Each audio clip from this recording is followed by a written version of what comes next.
Oh, my goodness. Why is it so quiet?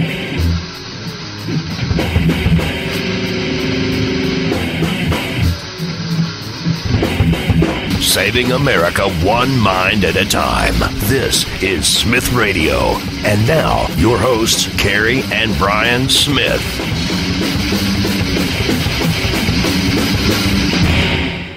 Good evening, everybody. Welcome to Smith Radio. Your host, Brian Smith, and Carrie Smith. Giving you all late-breaking news of last week, wrapping it all up, putting it all together so you know what you're talking about when you get back to work next week.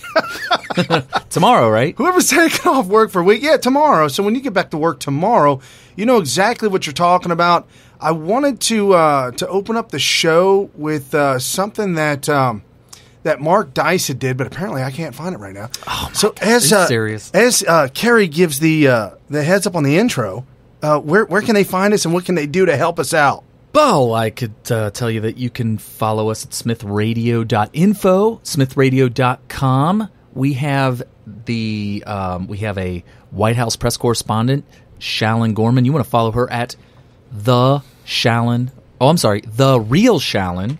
And she likes to Periscope from the White House press briefings, which is awesome. She's also going to be contributing to our website with some writings.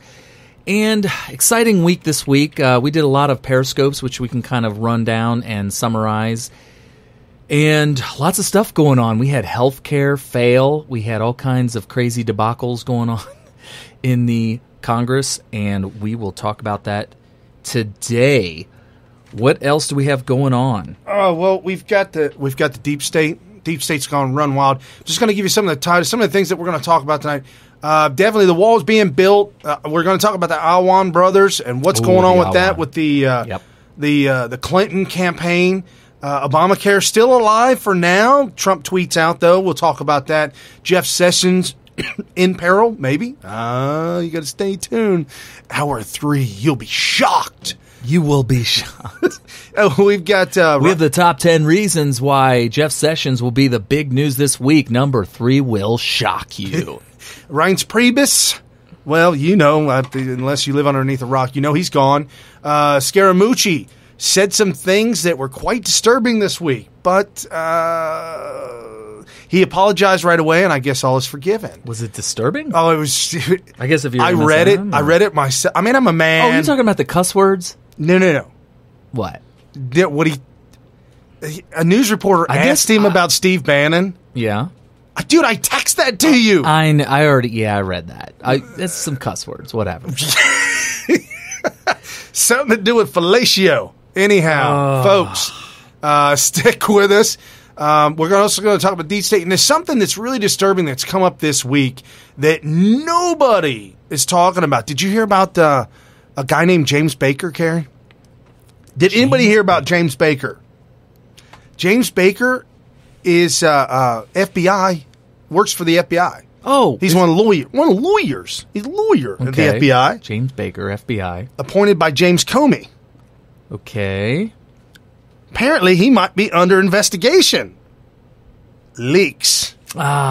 Leaks. And we've Deep State is leaking like a stuck pig. We've got Sarah Carter. If you don't know Sarah Carter, she writes for Circa, C-I-R-C-A, Circa, Circa.com. Media Circus. Right. Well, she's really good. She's really, really good. Hannity has her on quite often. That's why I know about her. On Twitter, Sarah Carter. You find her, Sarah Carter Circa, as well as Jay Sekulos, who Hannity has on all the time. You've heard that name, right? Yeah. Jay Sekulos is now Donald Trump's personal lawyer. I'd like to have a lawyer like Jay Sekulos. Why does Trump need a lawyer? I mean, we all need lawyers. Mm-hmm. What are you trying to hide? What are you guilty of? Is Trump hiding something? I don't know. So anyway, so Jay Sekulos and Sarah Carter were on the Hannity show this week on his TV show, blowing up information you'll never hear anywhere. And check this out. I did a Google search on what she wrote about this week and what she uncovered. We're going to get into that in just a minute. And the only people, folks, I'm telling you, the only people that are reporting on the FBI under investigation, this also has ties with Russiagate.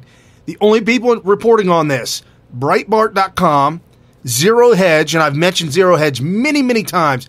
If you're not following Zero Hedge, you absolutely must follow Zero Hedge on Twitter. It's just at Zero Hedge. Newsmax, a really good place to find some information. Hannity, obviously, on his radio show and his TV show. PowerlineBlog.com. I've never heard of that. Yeah, Powerline. PowerlineBlog.com. Yep. Are you going to print that?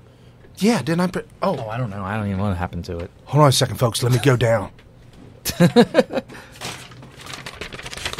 We've got, and if you're following us on Twitter, at Brian P. Smith, we are live with a live Periscope. You check that out. It's kind of cool. It's the first time we actually have Periscoped our show or actually done any video for the show. Yeah, we've Periscoped a little bit.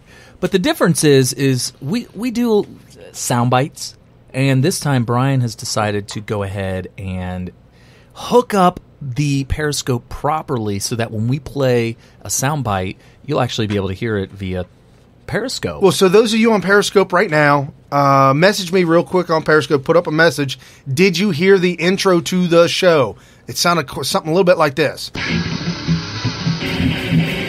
Testing. If you didn't hear anything, well, then you didn't hear it. But anyways, wait, somebody's saying something. Yes, you heard it. All right, excellent. Awesome sauce. This is we have some very special equipment. And once again, you're listening to Smith Radio. Follow us on Twitter at Smith Radio. Go to our website, smithradio.com. I've revamped the website. It looks absolutely incredible. At least I think so. And it's more user-friendly, very simple, very cleaned up.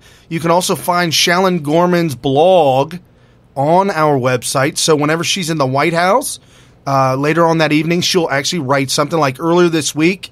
If you were paying attention to any kind of news or anything, the only thing that mainstream media had to talk about this week was trannies. Oh, we got to definitely. Granny trannies and old trannies, young trannies, new trannies. You can't discriminate based on age anymore, right? No. So, yeah, they're letting in granny trannies, I guess. So, Shalyn Gorman, we'll start off the show with this one. Shalyn Gorman was in the White House, in the press briefing, and... Well, let me throw this one out there. When she was in there, it was the day that's what I was going to after we found out that the Awan brother was arrested trying to flee the country, and the same day that as soon as Debbie Wasserman Schultz found out that he was arrested, she immediately breathed a huge sigh of relief, knowing that he was finally apprehended, and said, finally, the nightmare is over. I'm going to fire him, and officially fired him. But she couldn't fire him before then. Oh, no, because he might have killed her. So Contract killer. So Shalyn was in the White House briefing room the day this all happened. It was going to be the first briefing that she's going to attend where this all happened. Correct. And not a single solitary question. Well, even Sarah Huckabee and the talking points, the White House talking points, they opened up the press briefing with some information about Awan. They call him Awan, whatever his name be. That's probably not. No, that doesn't look. We're going through show prep, folks. Don't you worry. You stay with us. We do show prep during the show. We definitely do. But no, so Sarah Huckabee with the White House talking points made comment about Awan and some other things and odds and ends. And then all of a sudden they opened it for questions. And Sarah Huckabee Sanders, only called on the same mainstream media, the idiots that are fake news that are causing the problems. That's all she called on, and the only questions were, first question was, you, CNN. Sarah, I would like to ask a question in regards to the tranny ban. Why can my brother not join the military? He's a tranny. Why would you assume his gender? Maybe that should be her answer. Then you got MSNBC. I know he asked about the tranny ban, but I've got a different question. My question's about the ban on trannies. Right. So the whole... I have a follow-up question about the trannies. It's like it just went on and on. Meanwhile, Shalyn is jumping up and down with her hand up in the air like some kid in third grade that knows the answer. And the teacher is so sick and tired of calling on the teacher's pet. But that's the thing. Shallon's never been called on yet. And she's been in there for, 3 weeks now, which is awesome. But she's calling on people that she knows. I'm talking about Sarah now. Sarah Huckabee Sanders is calling on people she knows is a bunch of fake news people. And so, guess what? The press briefing concluded having no questions asked about the Awan Brothers the day the guy was trying to flee the country. So it's just a total debacle. And I actually had to make a phone call to a very important person that is working in the White House shoulder to shoulder with the senior top officials in the White House. And I said, why are they not calling on these people? And he said, well, we're going to work on it, but we got to work on it together. And so he gave me some advice to work on our end, and he's going to work on some things on his end. And hopefully, if something works out where Sarah Huckabee Sanders starts calling on people, they're going to ask real journalistic questions. Questions of journalistic importance, right? Right. Things that people want to hear. I mean, what do we know about the Awan Brothers? Well, we've got a whole bunch of stuff on that. Right. And if you folks, if you want to... if you are not on Periscope and you're not watching us live right now on Periscope, that's fine.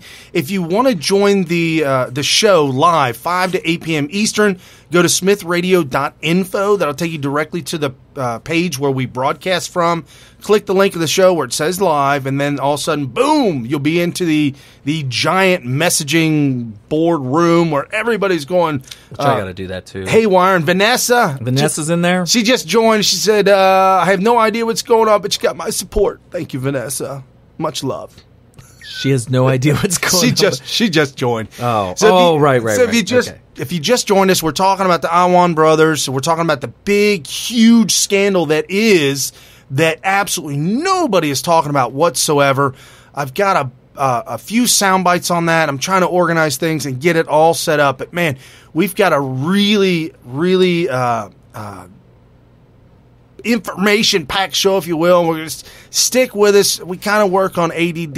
We normally don't take our medication for the show because we like it to be that way. Yeah, and the thing is, too, is it gives us something to talk about on Twitter when we completely blow over a news item of the week that we just don't and get we to. are going to get to John McCain here pretty soon, but now my goodness, we're talking about the deep state. We're talking about the Awan Brothers and how – I'll tell you what, Newt Gingrich, it's a short sound clip. It's about sound by about a minute. I got into a knockdown drag-out last night on Twitter because of Newt Gingrich. Okay, well then that's great. Here's Newt Gingrich and his take on the deep state, the Awan Brothers, and Obama, the DW. When we say DWS, that's short, folks, and I'm only saying this because we have new listeners every day. DWS is short for Debbie Wasserman Schultz. She, like famous murderers and serial killers. Right. You got to add the middle name, full name. Here's name. the problem. She's a social justice warrior. Okay. That means that's not her middle name. That's her maiden name. She wanted to keep it, and she hyphenated it. And that's the problem with society today. Well, hold on. What about Sarah Huckabee Sanders? She's a social justice warrior too. But I like her. I don't know. I'm just teasing about her being a social justice warrior. She's big boned. I like her. She's a nice woman. She's intelligent. She's conservative. She puts the media in their place. Okay. Big boned women can be intimidating. Yeah. I like that. Here's Newt. And I'm told that some of the networks have still not covered Wasserman Schultz and this whole issue of this guy who was trying to go to Pakistan, who had apparently stolen lots of money from the Congress. The fact that they had destroyed some of the IT equipment. This is exactly what the deep state and the swamp are all about. There's a double standard. Now, I'll tell you about a conversation I had this morning, because I asked a group of very sophisticated conservative leaders that former Congressman Bob McEwen had gotten together, and I said to him at one point, I don't understand why the House and Senate Republicans are not investigating the real corruption of the Clinton Foundation and the money from Russia, et cetera. And their answer was, there are a lot of Republicans who are afraid of the Clintons, that the Clintons still have so much latent power and have so many connections in the Washington establishment that they're just afraid to take them head on. And I thought, what a pathetic situation when you have control of the Judiciary Committee in the House, control of the Judiciary Committee in the Senate, and you can't figure out how to say, these are real crimes. I'm for getting to the bottom of Russian influence, but by the way, 95% of that's going to turn out to be the Clintons and the Democrats, not going to be President Trump, and yet there's no evidence anywhere of anyone taking it seriously. Yes, now, two things here. I know Mary Lou's on, and for those of you who have joined us on Periscope, we are doing a live Periscope of Smith Radio tonight. This is the first show we've done that's actually been live, where you can also hear the sound bites and the sound clips. And apparently you can, because we're getting hearts. If you can hear everything, great, just hit a bunch of hearts. That was Newt Gingrich on... He's claiming that he thinks that the senators and the congressmen, the Republicans, they're afraid of the Clintons and that they may face immortal death too soon. Why would they be scared of the Clintons? They got to be blackmailed. He said the Clintons have more... Well, okay, and we've talked about that before. But he's saying the Clintons have so much power. That means blackmail. I mean, okay, this is a different party. They're not even in power anymore. I don't even know what the deal with the Clinton Foundation anymore is. You're a Republican, you're in a different party, you have a different ideology. What on God's green earth can the Clintons do? It's got to be something secret that's behind closed doors that they're scared of. If Newt Gingrich is saying this, then he knows about the blackmail. It's as simple as that. No, very well, possibly. I mean, I know they tried to get him back in the day on certain things with his one marriage and his other marriage and wife dying, and he married before his wife is dead, and some kind of mess. They try to muddy the waters and throw him under the bus. But Mary Lou also made the comment that she was mad at Newt Gingrich because of what he said about his comments that Trump won because of Priebus. But we're going to get into that in just a few minutes. But real quick, right now, we're trying to focus like a laser beam on what's going on with the Awan Brothers, their connection to the deep state, their connections to Debbie Wasserman Schultz, and what is going on. This actually dovetails into the story we were kind of teasing earlier, that Sarah Carter with Circa.com is reporting that FBI lawyer under investigation for leaks as well as unmasking. So we've got some big breaking news about Obama unmasking, the deep state showing everybody how powerful they are, trying to undermine Trump, trying to regain control. And I tell you what, folks, Trump has been doing, and here in a little bit I'll explain this to you as well, Trump has been doing some phenomenal things. This week was a huge week, a huge win week for Make America Great Again. I promise you that. But you didn't know that, did you? No, of course not. Not a single person, except for maybe the 5 at 5. What was it? Red Eye. What's up? Why did Greg Gutfeld? How did that slip my name? My eye. Greg Gutfeld. Yeah, other than Greg Gutfeld and some other people, they kind of on Fox News, they kind of listed out some things that went really, really well today that the mainstream media is not talking about. And this is one thing they're not talking about. They're not talking about the Awan brothers and the ties to Debbie Wasserman Schultz. Well, she did hire them. What'd she hire them for? Well, the big brother is an IT guy. Okay. The younger brothers were supposed to be also hired for IT, and they were getting paid big money, really big money. But interestingly, they were working at strange jobs at the same time as being hired as IT people for the government. Like, for instance, the one younger brother was working for a fast food restaurant. Okay. So guess why that is? Why? Because they were hired by Debbie Wasserman Schultz. Okay. Under the, they were referred to her by the oldest brother. They have no credentials, no education. They're completely ignorant. They don't know how to do anything. It was a money laundering scheme where they would hire these people as IT people, pay them $150,000, $160,000 a year, and all they were was shill. They were shills. They were the oldest brother's shills. They weren't doing anything. They had no capability. They had no education or ability to do any of the things that they were hired for.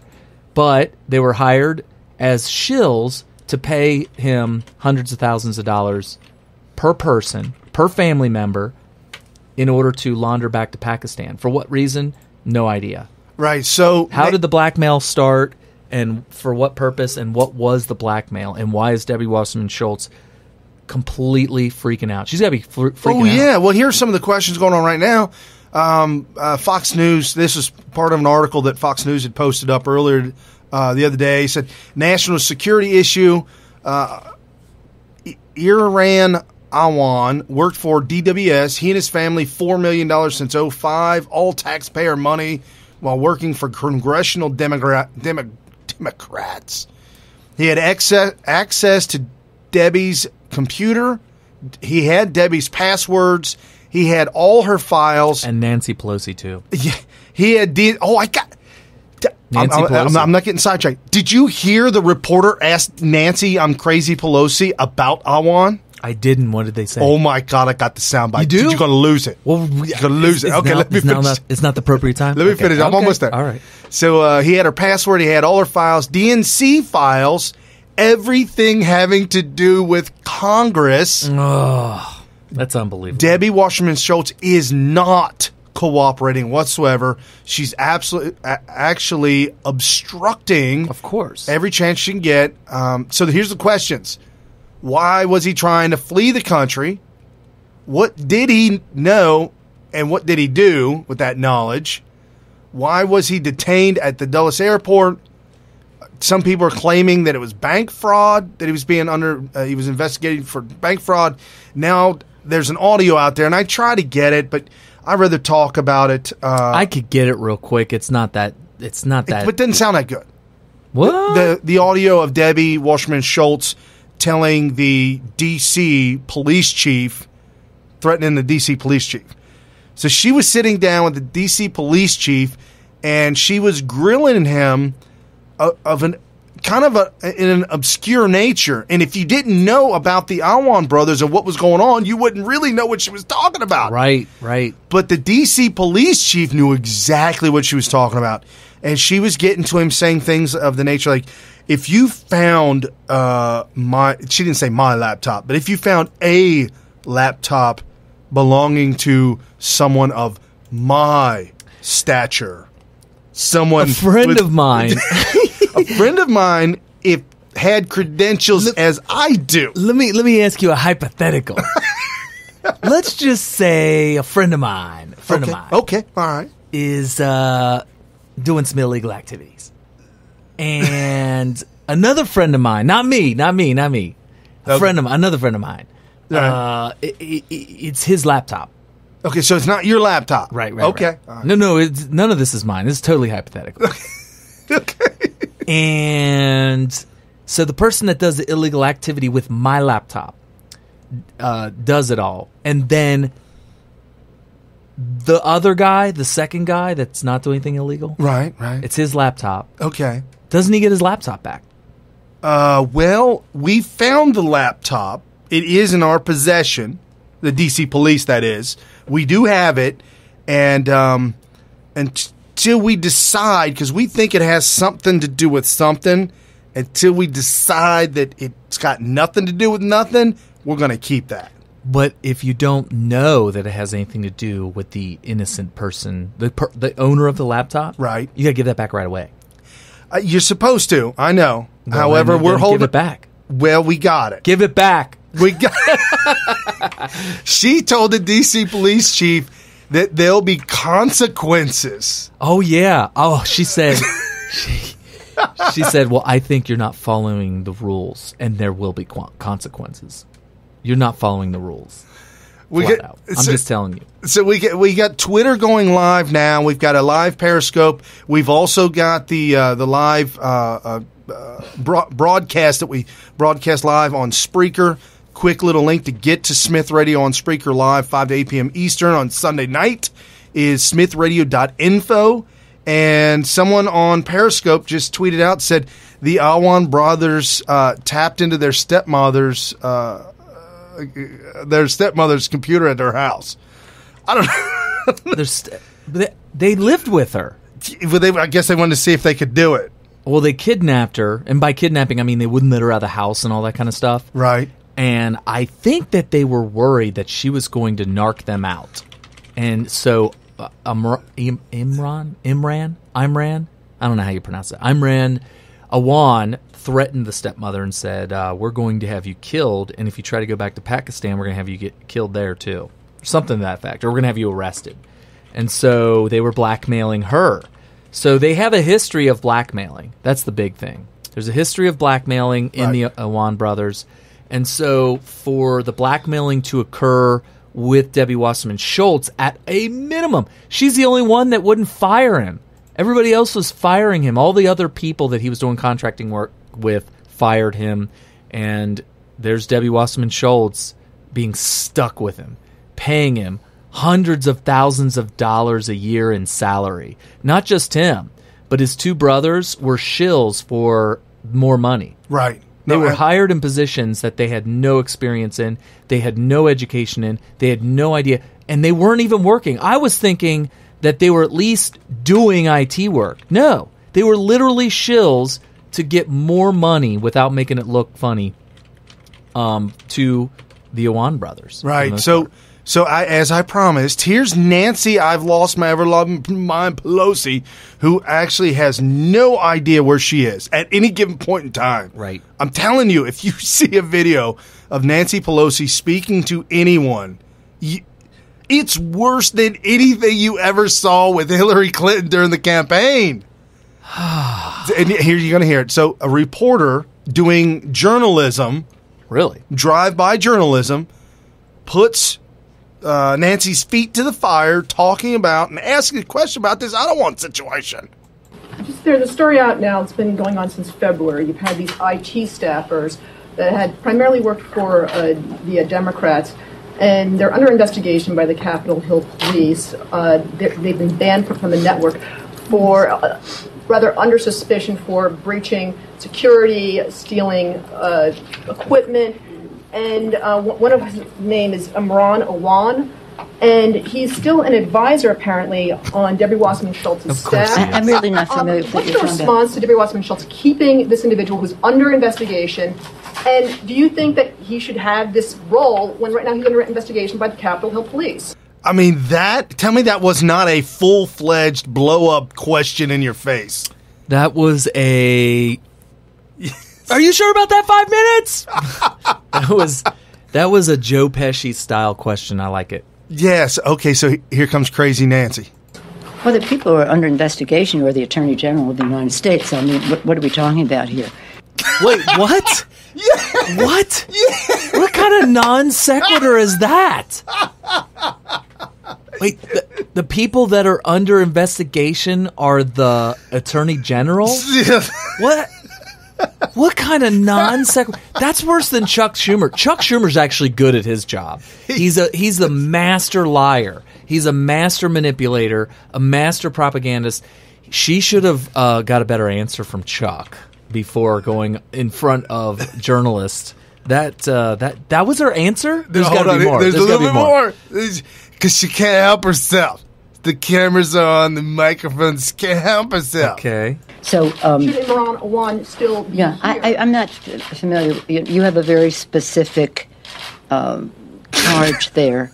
I haven't followed that so closely. We've been busy with a lot of other things. Because you're talking about email information. No, I don't. I'm not sufficiently understanding the situation to make any concern about. I plead ignorance? Is that... Yes. She said, I don't know anything about that because we've been so busy. She said, I've been so busy. I haven't... I know there's so many scandals that I'm trying to stay out of jail and keep other people out of jail for. I can't be messing around with this Awan Brothers situation. No, that's just not good. Dude, that's a bad answer. Wow. You know, if Trump tried to talk like that to questioning, or Trump's spokespeople tried to talk like that in response to all the crazy Russia questions, there would be a firestorm. Oh my gosh, that is hilarious. Totally hilarious. No, it's absolute insanity. This This is who is leading the Democrat Party. Nancy Pelosi was looking to be ousted here because of the loss, the House, the Senate, the loss of the presidency. The Democrats right now, no matter what you hear on the internet, no matter what you hear in the news, no matter what you hear, I'm telling you, don't even listen to people you know, because there's guys that I work with. I go to work that, hey man, I just wish Trump would just shut up. He's just saying too much. He's saying too much. And I said, so what's he saying that bothers you? They should shut up. I don't know. I'm just telling you, man. He's talking too much. He's just saying a lot of stuff. These people need to stop watching the propaganda. Right. So the Democrat Party, in their weakest moment in almost 100 years. Maybe more. We are destroying them, absolutely destroying them. Nobody's believing the mainstream media. We are standing up against the Rhino Republicans. We're standing up against the leaks that are all over the place. And what about that thing that you, I don't know if you text me or I think it was a tweet you put out. If you're not following us on Facebook or Twitter, on Facebook too, I don't know. Follow us on Twitter at Smith Radio, SMYTH Radio. That's Carrie. And at Brian P as in Paul Smith, SMYTH. And that's me, Brian. And that's Carrie. Cousin Brian. So you put a tweet out there linking or something to do with Seth Rich and Awan at a bar the night before his death. Yeah, did you see that? Do you know the whole story behind that? No, that's why I'm bringing it up. All right, so there's a picture going around. You got to tell me if it's fake news or not. It is fake news. I'll just tell you right off the bat. It's fake news. So I'm so glad I refrained from saying too much about this picture. So there's a picture with a whole bunch of guys together, and Seth Rich is in the middle, and it appears to be at some sort of upscale bar, and they were all lined up, and the picture was taken, and it's kind of a little bit dark. It's not a very well-lit picture, and there's a guy off to the side that has, like, the kind of beard and mustache that you would end up with if you just stop shaving. Stop doing facial grooming whatsoever at all. So it was just kind of out there. It almost looked like possibly, I guess, he could be Muslim, maybe. I don't know. Who knows? Because they let their beard grow out. They pride themselves on the facial hair and all that kind of stuff. That's fine. But it was just a snap judgment that this guy is Imran or Awan. And you're saying he's not. Well, somebody said, whoa, I've seen pictures of Imran, and it's not him. And then somebody came out and said, oh, no, it's not Imran, it's his brother. And they started naming these other names. And other people were like, well, I haven't seen very many pictures of that guy. I don't think it's him. So finally, somebody came out and said, this has been thoroughly debunked. And why? Because that picture appears on a Seth Rich memorial page. And the picture is dated in like April or something like that of 2015, which is long before he was murdered. So at the very least, if you're going to say that the picture was taken the night of his murder, at the very least, you should not be able to find the picture any earlier than the night of his murder. Right. And if you find the picture on the internet with a date on it that's prior to the night of his murder, you can't make that assertion. And here's what's even worse. The name of the Twitter user that put it up there is Puppet News. Puppet String News. I think it's News Puppet. It's at News Puppet. But the name of his website is Puppet Strings News. Puppet Strings News is the name of the website. And the name of the user is News Puppet on Twitter.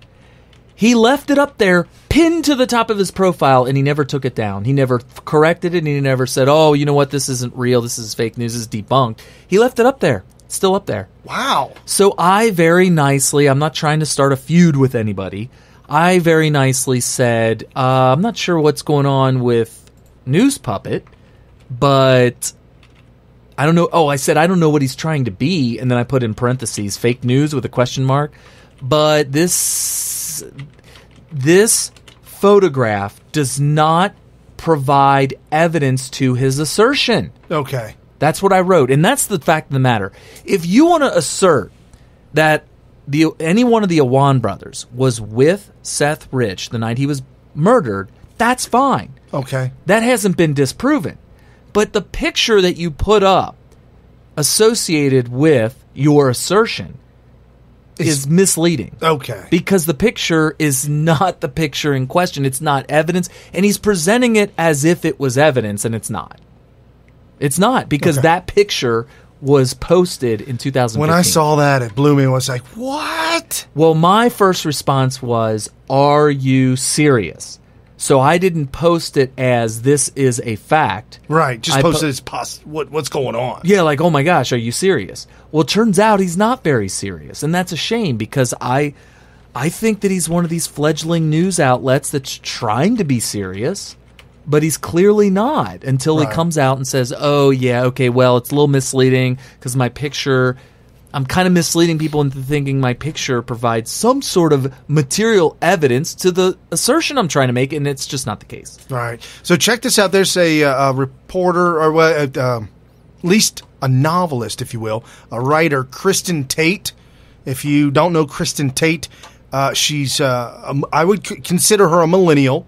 She looks very, very young.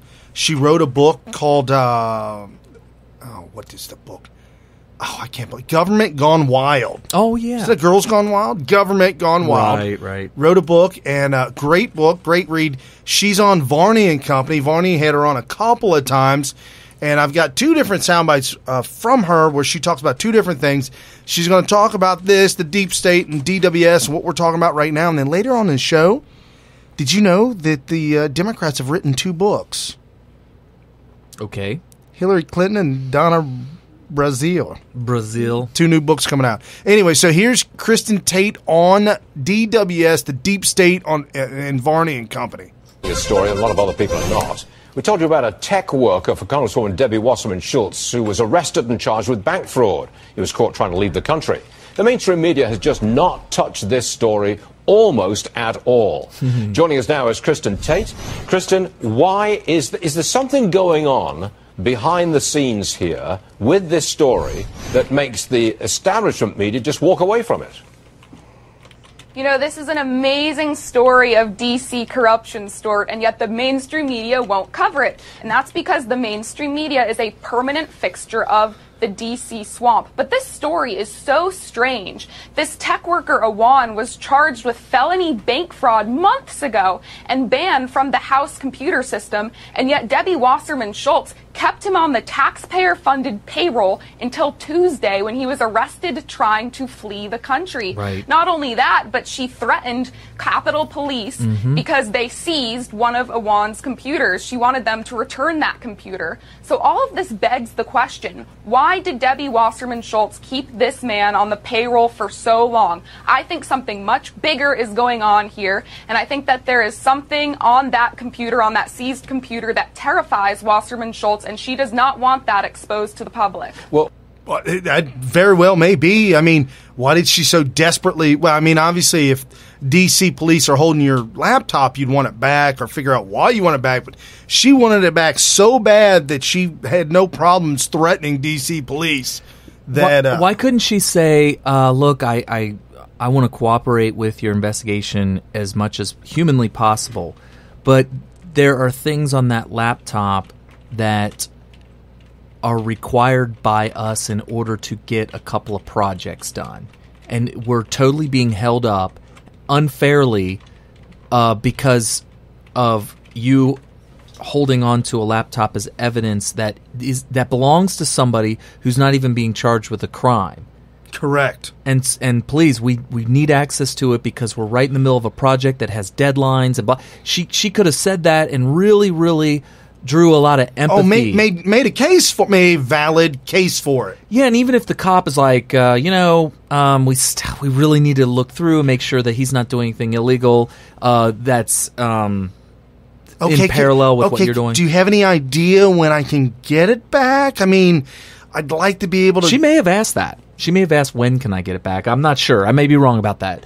But the point is, she seemed hard pressed about getting it back. The point is today. Is that right? She sounded like that the longer you have this, the closer I am to prison, I mean, that's what they sound right? like. And or the other option, the longer you have this, the closer you are to your suicide, meeting your maker. Your unfortunate suicide. Your unfortunate demise. Your accidental suicide. Oh, everybody's accidentally dying around the Clintons. Anyways, like that. so apparently this goes really, really deep. The investigation is ongoing. I mean, they've got the Awan Brothers in. Oh, Vanessa asked a question that I'm going to be perfectly honest with you.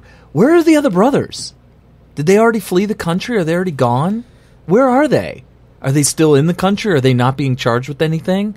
I mean, I honestly don't know, and nobody else is reporting on it. So it's kind of like, that's a damn good question, Vanessa. Very good question. I'd love to know that too. I do know that the stepmother, the one that almost ratted him out because she was being kidnapped and held against her will at the house, I have read that she had long since gone back to Pakistan. But good question. Where are the other brothers? Really? Now, I think there may be less care by the authorities as to their whereabouts, because now they're starting to report that they didn't do anything because they weren't even capable of doing anything. They were being used as shills by Imran. So Imran Awan said, hey, I got two brothers. They'd love to work for you. They get put on the payroll. Meanwhile, they're just like, where do I sign up, dude? I got to sign my name here, initial here, and here. All right, I got to hurry because my manager at McDonald's needs me back to work right away. What, you got some money for me?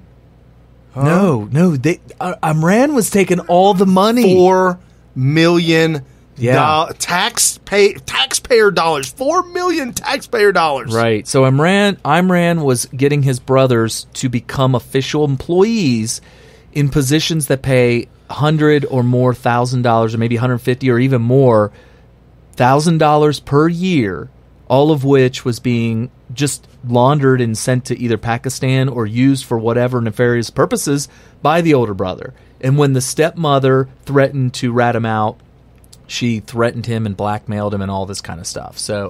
Blackmailed her. See, I don't like to assume gender identity, so I should probably call her Zim. I do. Zim? Okay. Zim? Or Shim. Shim.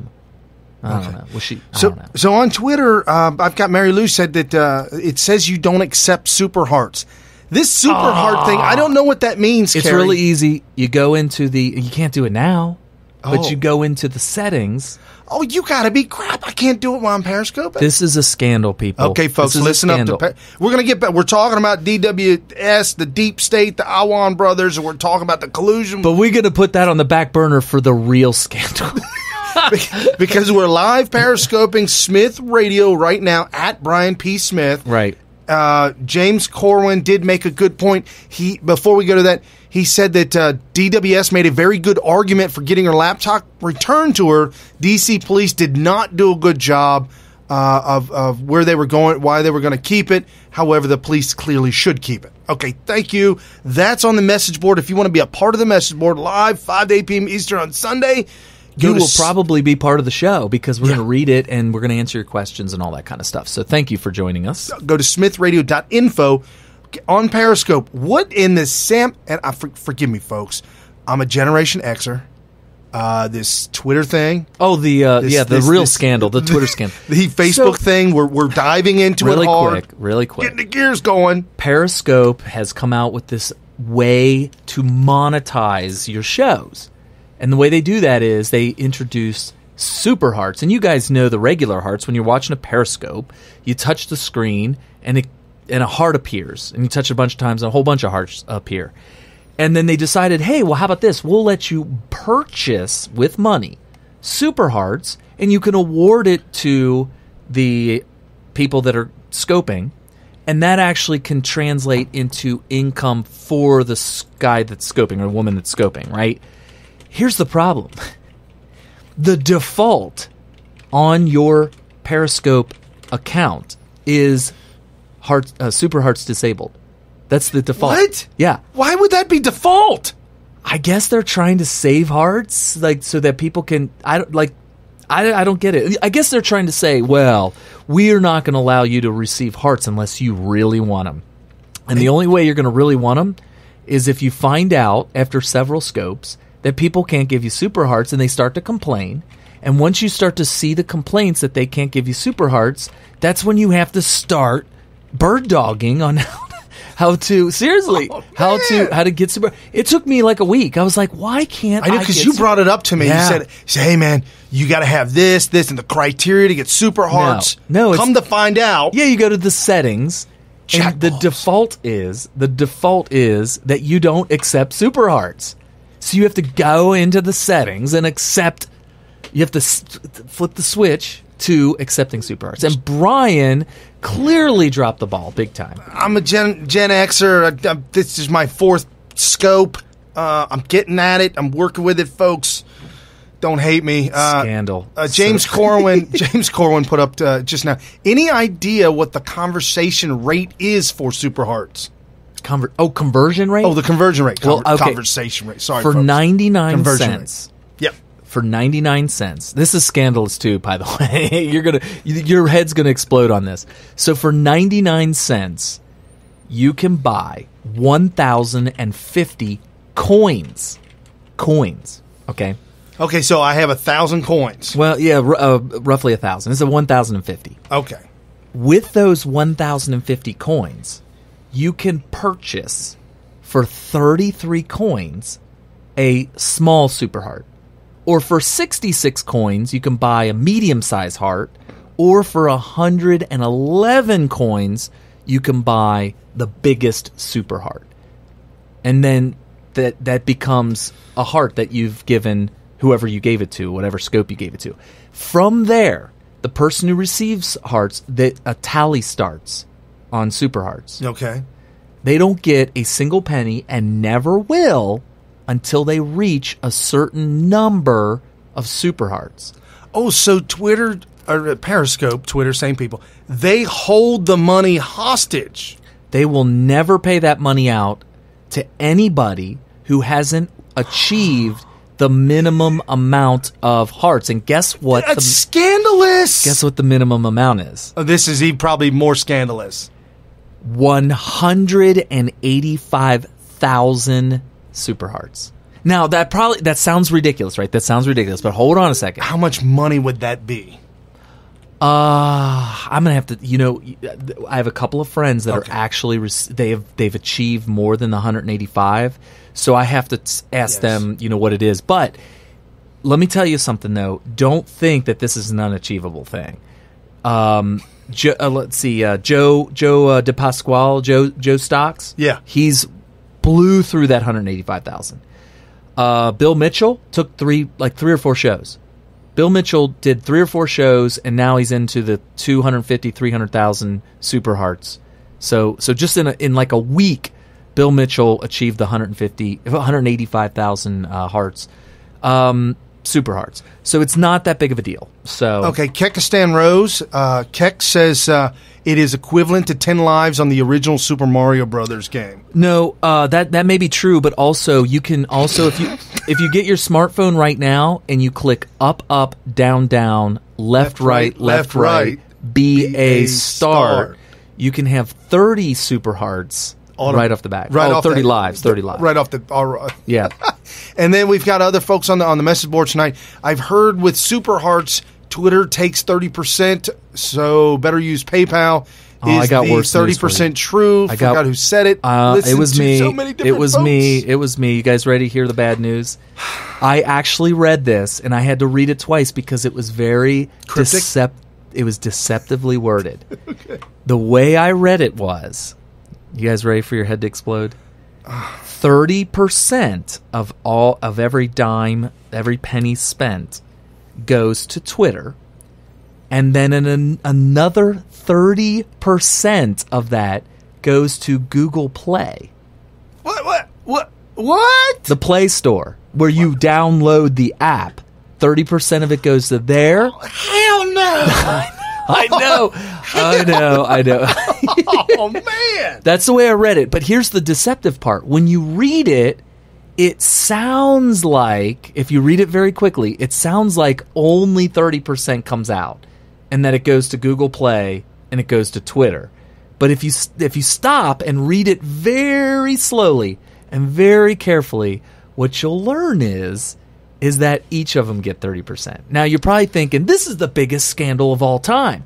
However, we live in a capitalist society, and let me tell you why that's probably okay. Who's somebody that... How about Tucker Carlson? Oh, yeah, Tucker Carlson. Imagine being Tucker and signing the contract for your paycheck. Forget about contracts. He has an outlet. He goes to his studio. Correct. And they turn on the cameras. He has people working for him. He has people working around him, whatnot. And then he does a show. Yep. He says what he wants to say. He gets it off of his chest to the world. And all the people out there have to tune in and watch what he says, and they learn. Now, here's the question.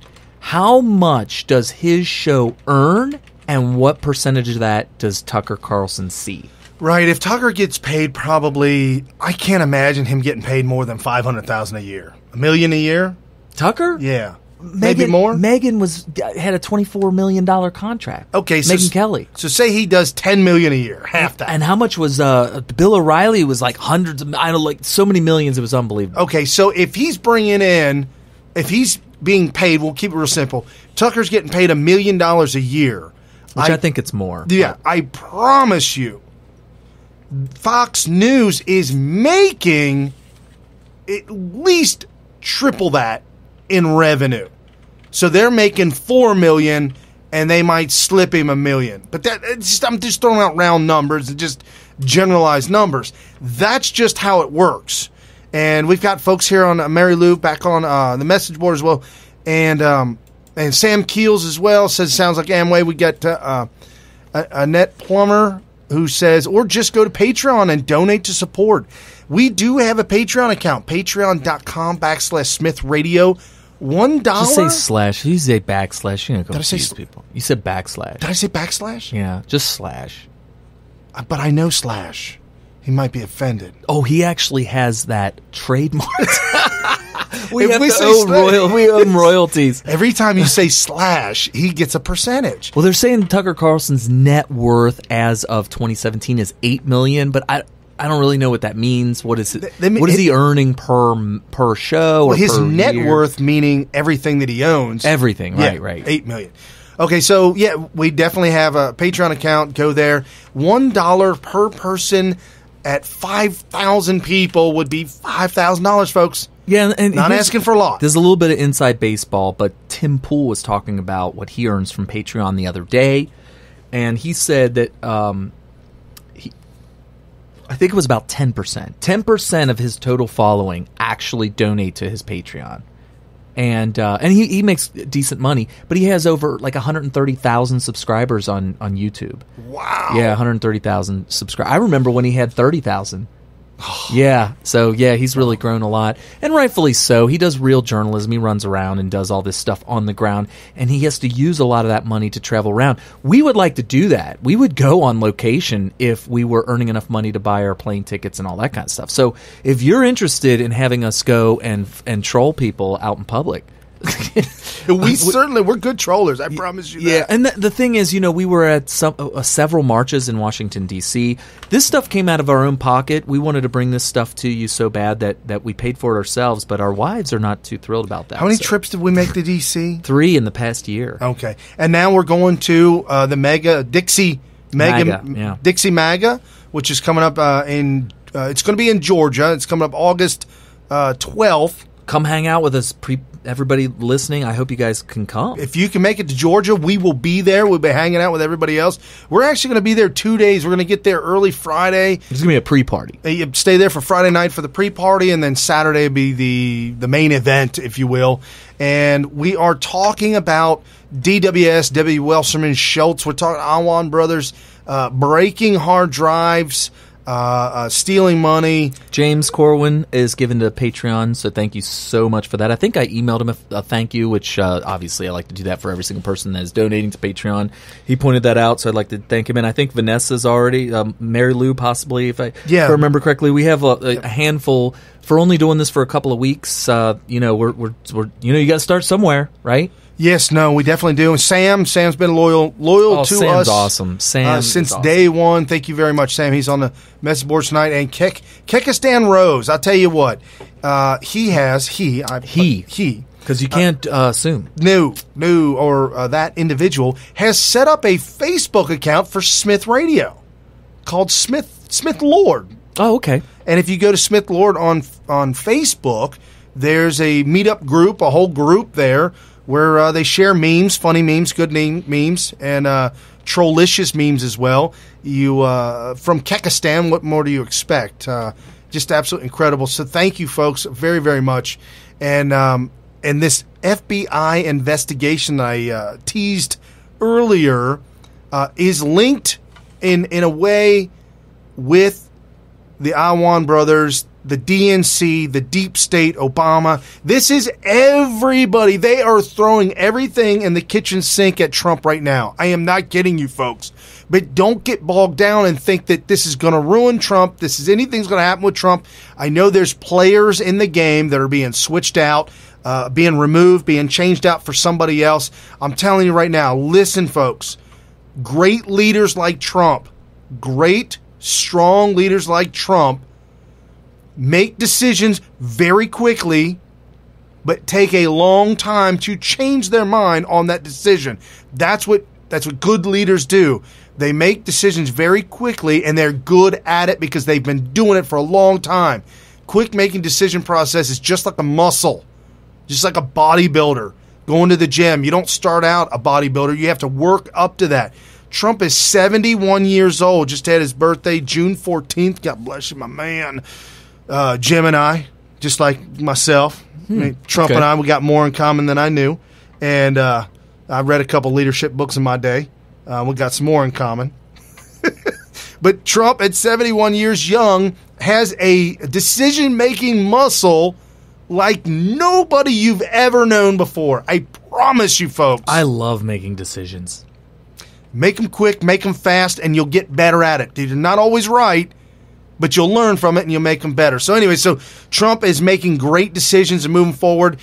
Sarah Carter with Circa is exposing James Baker in the FBI, who's under possible investigation, and she talked with Brian Kilmeade. Apparently, Brian Kilmeade has a Fox radio show. Apparently, Fox has Fox Radio, and Kilmeade interviewed her, and for the most part, she said that when she contacted the FBI about the story she was writing about the possible investigation that she knows of, the FBI said no comment.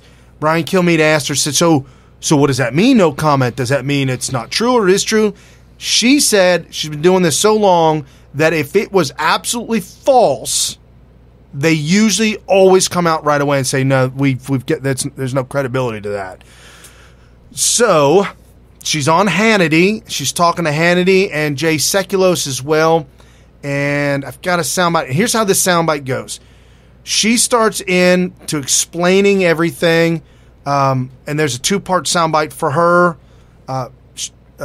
Jay Sekulos comes in, and Jay Sekulos kind of rounds it off with unmasking. But this is the full Monty, if you will. Everything that's going on in the deep state that's underground ties all this together. They're leaving dirty laundry everywhere, and good reporters are picking it up. Counsel for the FBI is allegedly under investigation for leaking national security classified information to the media. I haven't been able to yet verify what that information was, but if these allegations, Sean, prove true, it is going to be devastating for the FBI, whose morale has already been shook up. And I've spoken to sources that say even within the FBI right now, within the Bureau, I mean, they're scouring through everything. They're looking for leakers. They really want a clean house. So if these allegations prove to be true, this really will be devastating for them. Okay, so that was soundbite number one. Think about that. If this is true, that there is a full-blown investigation because the FBI lawyer leaked, and I'm going to explain to you what he leaked and why he leaked information to Reuters. Okay. About something that Yahoo was doing for Obama. But it's really strange because he was appointed by Comey. So I don't know. It's all deep state stuff. You know, we were getting into these arguments on Twitter because people are starting to lose sight. And I'm going to say this now. I'm going to say this. I want to try to make it more of a theme so that we keep people in line mentally. Okay. Because you can get the water could get muddied, and then all of a sudden you start to lose the sight of what's really going on. And you can't lose sight of the fact that from day one, and we figured it out early, and it hasn't changed at all, this has always been about establishment versus the people, right? Right. And so you can't get caught up with Newt Gingrich talking about, well, you know, the RNC was a big help for Donald Trump. Which, did you hear about that? Oh my gosh, huge scandal. So with Newt Gingrich is talking about RNC helping or not helping Donald Trump, or just all, you know, Republicans, this, that, and the other thing. Guys, you got to distinguish between an RNC member who is an establishment person or a Trump supporter, a part of the Trump movement, and that is a huge difference. There is as big of a difference between somebody with an R next to their name who's just an establishment cuck as there a difference between them and a Trump movement person as there is a Democrat and a Trump movement person. Right. So when we talk about James Comey, like, isn't he a Republican? What about Mueller? Isn't he a Republican? The Bushes, Marco Rubio, whatever. They're all establishment cucks. John McCain. We are getting to that fool here in a little bit. Oh, I promise you. We're going to get to John McCain. So you can't lose sight of the fact that it's establishment versus the people. The people have won. Why do you think Trump goes straight to the people through Twitter, and he continues to do it? And why do you think establishment journalists, I don't even know why I use that word, establishment fake news people are trying to make a big scandal out of him going directly to the people through Twitter? Oh, we don't like his tweets. What difference does it make whether he decides to say something newsworthy on a tweet or whether he answers a question from a mainstream media journalist? What the hell difference does it make? He's still giving the public information. The big difference is that the journalist gets to be the middleman. Could you imagine any industry that requires a middleman having that middleman cut out? And that middleman's going to make a big stink about it. Right. Absolutely. And that's all that is. The fake stream media is trying to be a middleman. And what makes them so scandalous is they'll listen to the answer. First of all, they'll ask a totally fraudulent question. They'll throw out a false premise. And then they'll get the answer. And then they'll repeat it to you in an article out of context.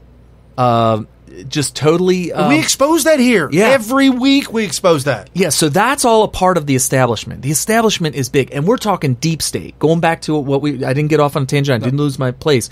We're talking about the FBI and the deep state, and they're under investigation, and they're lying and leaking to the media. This is all establishment. It shouldn't matter that Comey had an R next to his name, or that if you look his name up on Wikipedia, it says that he's a Republican or that he was appointed by a Republican. He was appointed by a big establishment, big government, globalist, cuck conservative. Well, and think about it.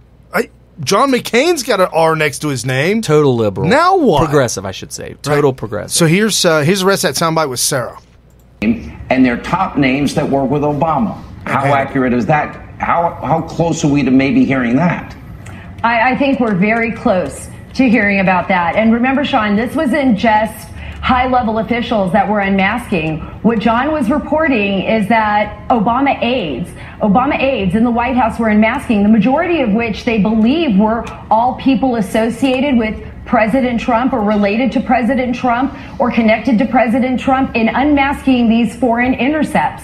And they want to know, were some of these stories coinciding with leaks that happened in the media? And they're going to be looking at this. That's why this is so important, because it's such a violation of Fourth Amendment rights if it proves to be true. And it was used for political espionage. If that allegation is true, it's going to change everything, because remember, FISA, the Section 702 comes up for a vote at the end of the year. And right now, I have been told on the Hill there are not enough votes to pass it. And that is a huge problem for the intelligence community. Okay, so check this out, what she's talking about. And this is really dangerous in the area that we're getting into. Obama is president. Let's roll it back to when this is all going on. 2013, 2014, Obama's president. We've got the election run-up. We've got the players jumping in the game. And again, thank you very much for the hearts. Folks, you're listening to Smith Radio, 5 to 8 p.m. Eastern, Sunday evenings. If you want to be a part of the show, you can join the message board on the intranet at smithradio.info, the interwebs. And tonight we're live periscoping at Brian P. as in Paul Smith on Twitter. Please share it. Thank you for the hearts. Very, very much thank you for the hearts. If you haven't heard our show before, and this is the first time you're hearing it, and you're on Periscope, it's because this is the first time we Periscope, which is pretty cool. It's pretty awesome. We Periscope, but not the way we're doing it now, which is great. Before we were not able to get the sound bites through. We've worked out a special little link back and forth. Well, not only that, but I think they're hearing us through our microphones. Yes. Whereas originally, I would Periscope, and it was close to my face, and you could barely hear Brian. Right, like you can hear Carrie right now crystal clear. Should be crystal clear. Just an FYI, the mics are a touch distorted via Periscope. Sorry, I can turn that down. How about now? Okay, cool. I guess if it goes a little bit too loud, it'll end up being distorted through. Okay. Oh, I know what you need to do. You need to turn. Is that where it goes through? Where does it go through? Wherever it comes out. We'll figure it out in a Channel second. 12, 11 and 12. All right, go ahead. All right. So now we're talking about the deep state in Obama back 2013, 2014. Also in the run-up for the election, Trump is in play. I promise you, if you look deep enough into this, there's a very good possibility that Donald Trump or that Obama was unmasking and uncovering more. I think I turned the level down a little bit, so hopefully that helped. Okay, hopefully that sounds better on Periscope. But if you looked at Ted Cruz, you looked at all the other runners, the Huckabees, everybody that was involved, I bet you're going to find that Obama was unmasking and the people were unmasking them as well to find all the dirt, if you will, the whole... I know they keep going back to Nixon, but Nixon did do a fraction, 8 seconds of audio, folks. This is years of evidence that they're uncovering on individual people. Fourth Amendment rights have been violated. Fourth Amendment, the right to search and seizure. You need, for an American citizen, you need a warrant to go to a judge and say, hey, we believe this, and this. We need a warrant so that we can, uncover this entire individual and get the lockdown on him. Okay, you don't have to do that for people who are not citizens. Anybody else in the world, you can do that too. So now what happens when a citizen speaks to somebody in Russia or Mexico or America Junior, Canada? When they speak to somebody in another country, then the governments can listen in. However, the American citizen is what they call masked, is covered up. And so Obama's people started asking to unmask individuals. And you're like, well, how easy or how hard is that? To unmask somebody, all they have to do is ask the government official, hey, I need you to unmask this person. And like, well, what for? It's a need-to-know basis. Okay, we'll unmask him. Like, literally, that's how easy it is. And it's absolutely awful. So this investigation in James Baker, appointed by Comey, which I don't think that has much to do with it, here's what's going on. The FBI's top lawyer, and I got this from circa.com, CIRCA.com. Okay, excellent. Thank you, Mary Lou. She says that it's clear. The sounds better on Periscope. Okay, excellent. So the FBI's top lawyer is allegedly under investigation for purportedly leaking classified material featuring in a Reuters report last year that disclosed a top secret U.S. surveillance program built by Yahoo Incorporated. According to several government officials with knowledge of the investigation, the Reuters report disclosed, so Reuters is reporting about a top secret surveillance program, and the surveillance program is Obama's people and Yahoo getting together, and Yahoo's a very liberal media outlet. So Yahoo is allowing them to use a program they built to search, down search and up search emails based on single word criteria. And so Reuters got this information about this and disclosed the software and the program developed by Yahoo. And this was developed strictly for the government, and it allowed the intelligence community, like I said, to search the emails containing specific characters or phrases. The U.S. government has not publicly acknowledged the program, though. The criminal investigation is for an apparent connection to the story published in October 2016. So they're saying that they believe that James Baker, who's a lawyer for the FBI, is linked to the Reuters report that Yahoo was working with the government, the Obama administration, working with the Obama administration to, good God, man. Sorry. Working with the Obama administration to develop a program in order to search people's emails through the internet. But the thing is, we know nobody uses Yahoo email anymore. So anyways, regardless. Okay, the Reuters report exposed the top secret security program. The whole thing, the program which was built by the request of the government in it was exposed in 2015. So the program was being written in 2013 and 2014, which was Obama's reign, to gather information. So it allowed intelligence officials to scan what is known as upstream data using specific characters or phrase words. The upstream data is information from any device.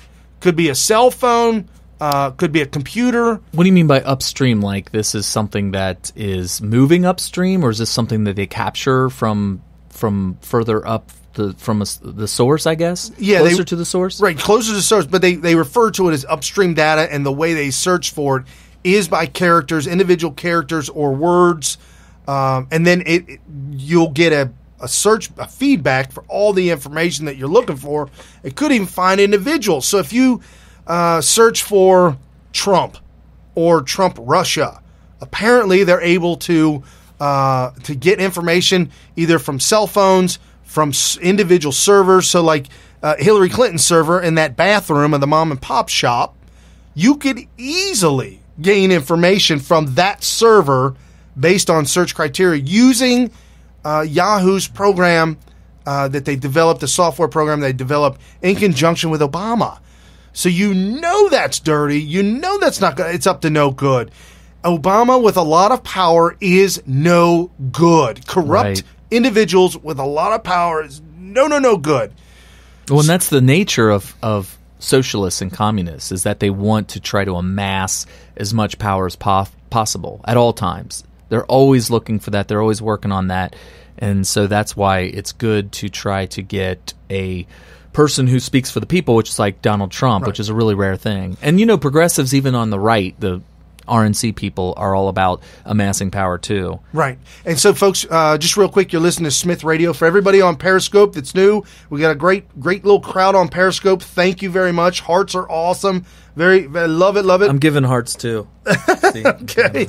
And so here's how this is working. We are able to go through the wires. You're able to hear me through my mic, hear Kerry through his mic on the Periscope as if we were in Periscope together, as well as we're broadcasting on our normal platform, smithradio.info, through Spreaker, which will end up on iHeartRadio. We've been broadcasting on iHeartRadio for almost 4 years now. Yeah, and try to let us know in one chat or the other if there's any sound issues, because we've never done this before. So if it sounds a little funky, or somebody said it was raspy, so we had the gain up too high or something like that. So So just bear with us. We're trying the best we can to make it quality audio. Right, so. we're getting there. Right. Our equipment is getting better. We're online to bring up some new things online, and we're really working hard at that. Next week will probably be a whole different show, and some great new things are to come. A lot of new video to come, and we're excited about that. Folks, all we ask, we've been doing this for 4 years on our own time. If you like what you hear, this is new news media, folks. We are here to expose, like we're talking right now, we're talking about the FBI, James Baker, the lawyer for FBI, under investigation. Nobody's talking about this except Breitbart, Zero Hedge, Newsmax, and Hannity. We're here, Smith Radio, reporting on it, telling you what everybody is saying and what's going on, making sense of it all. Please, all we ask, go to Patreon, Patreon, patreon.com/Smith Radio.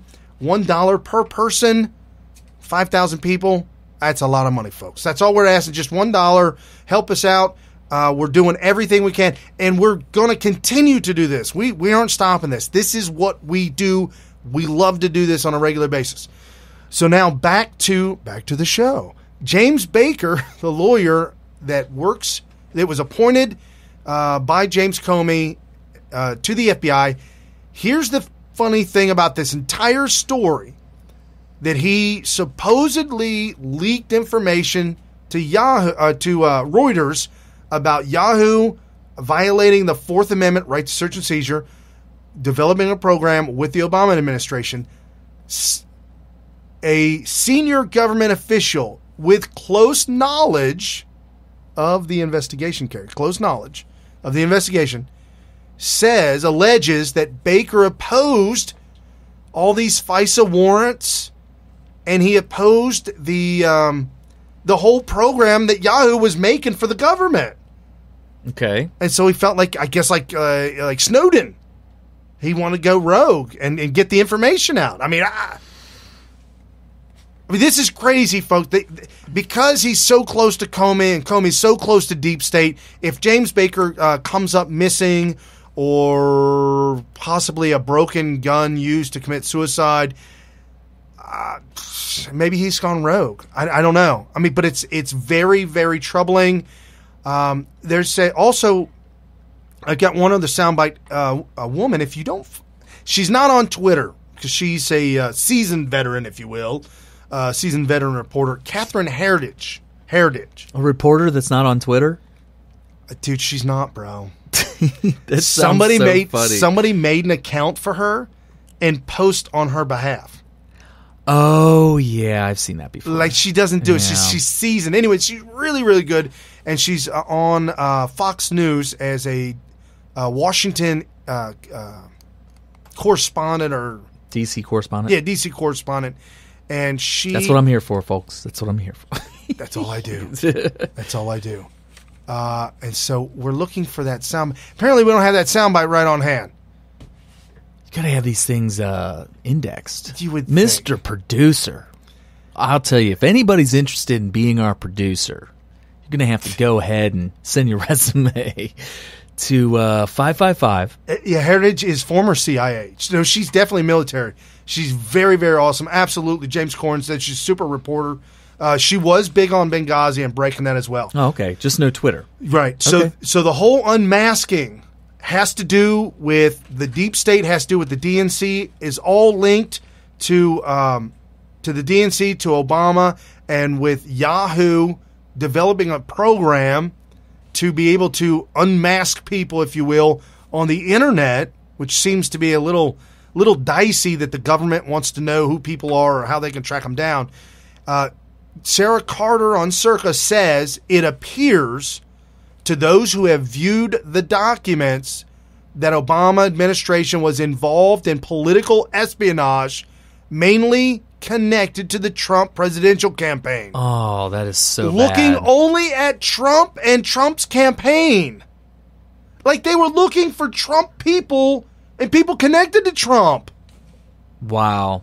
That is you know, I mean, come okay, on, for man. those of you that are really old, just kidding. Whoa. Sorry. So what is really old? So I consider myself old, flat out. Let's just be honest. I consider myself old.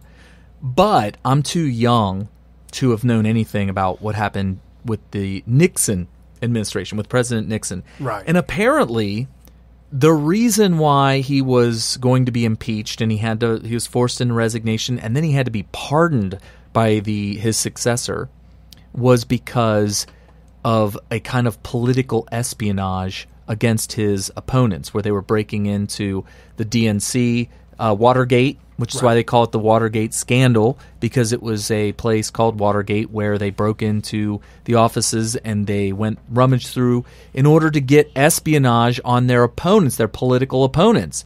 And they didn't even get very much information, and it was just a big joke. And then there was there was questions as to whether or not Nixon even knew about this going on and whether or not he was the person that ordered it or anything like that. So, and that was it. That's it. And here we have what seems to me to be 1,000 times worse. Somebody just said on Periscope 100 times worse. 100's not even...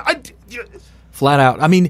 Exponential? And nobody's throwing up arms. It's almost as if, well, a sitting president, which that's what a big problem was with Nixon. You're a sitting president. You have the kind of power that when you're to do something like this would instantly, the gut reaction is this is abuse of power. Flat out. Total abuse of power. And I don't know why nobody ever really thought about the kind of power that Obama had or whether or not he was abusing it or not. I mean, this is a guy who I believe the IRS scandal should have been grounds for 100% easy impeachment. For him, easy out of trial. all the scandals that Obama's connected to, every single one of them, this not the smallest, but one that was not very widely reported on, is definitely the IRS scandal, keeping Tea Party members or anybody with a patriotic name to their company to stop them from being able to get a 501c accreditation, so where they can raise money in a nonprofit situation and donate that or move that forward or try and help make America great again. Right. And meanwhile, if they were doing all kinds of crazy money laundering for Democrat candidates, that stuff was shoved through very quickly. And the IRS had no problem with those people. It was the people that were donating or doing work for conservative candidates, and that's such a scandal. That's an impeachable scandal. But here's what I wanted to point out, though, and I'm glad you brought that up. I feel like what you just read is even worse than the IRS scandal. Unmasking. It appears to those who have viewed these documents that the Obama administration was involved in political espionage mainly connected to the Trump. So the IRS scandal happened during 2012 and earlier, 2010, 2012. It was the run-up. It was between 2010 and 2012, the run-up to overthrow the coup and remove Obama, but we didn't realize that... Well, that was the IRS scandal. Right. So he used the IRS as a weapon against his political opposition.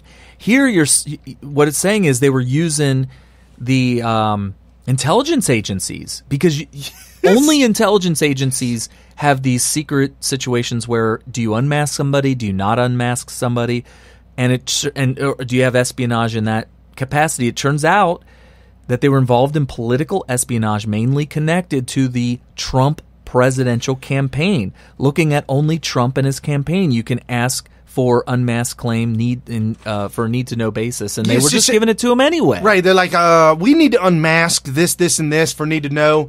And it's somebody on Periscope just it went so fast. I apologize. I didn't recognize who said it, but said the DWS scandal is even bigger. I'm making the claim that the DWS, Debbie Wasserman Schultz, the Awan Brothers, Obama, the deep state, the unmasking, the Russiagate, all of that is tied in one huge plan. Yeah. It's the coup. It's a conspiracy. They're all conspiring together. Not a conspiracy theory. It fits the definition of conspiracy. A conspiracy is just when multiple groups get together to do bad things together. They're all trying to work together to accomplish the same criminal activity. in order to accomplish that. That's a conspiracy. So, yeah, this is a whole bunch of different entities working together to conspire against the conservatives, the Republicans. And when I say Republicans, in some cases they're thinking just Republican. You know, we're not the only side. The people that are Trump supporters are not the only ones that get the war confused, the different sides. What are the different sides? Some people think it's just Republicans versus Democrats. But as we said at the beginning of the show, you can't get tricked into that trap. It's about the establishment, the powerful elite, and they do work together. Right. You know, like John McCain was clearly fraudulently selected as the RNC nominee in 2008 in order to be the fall guy for the first black president.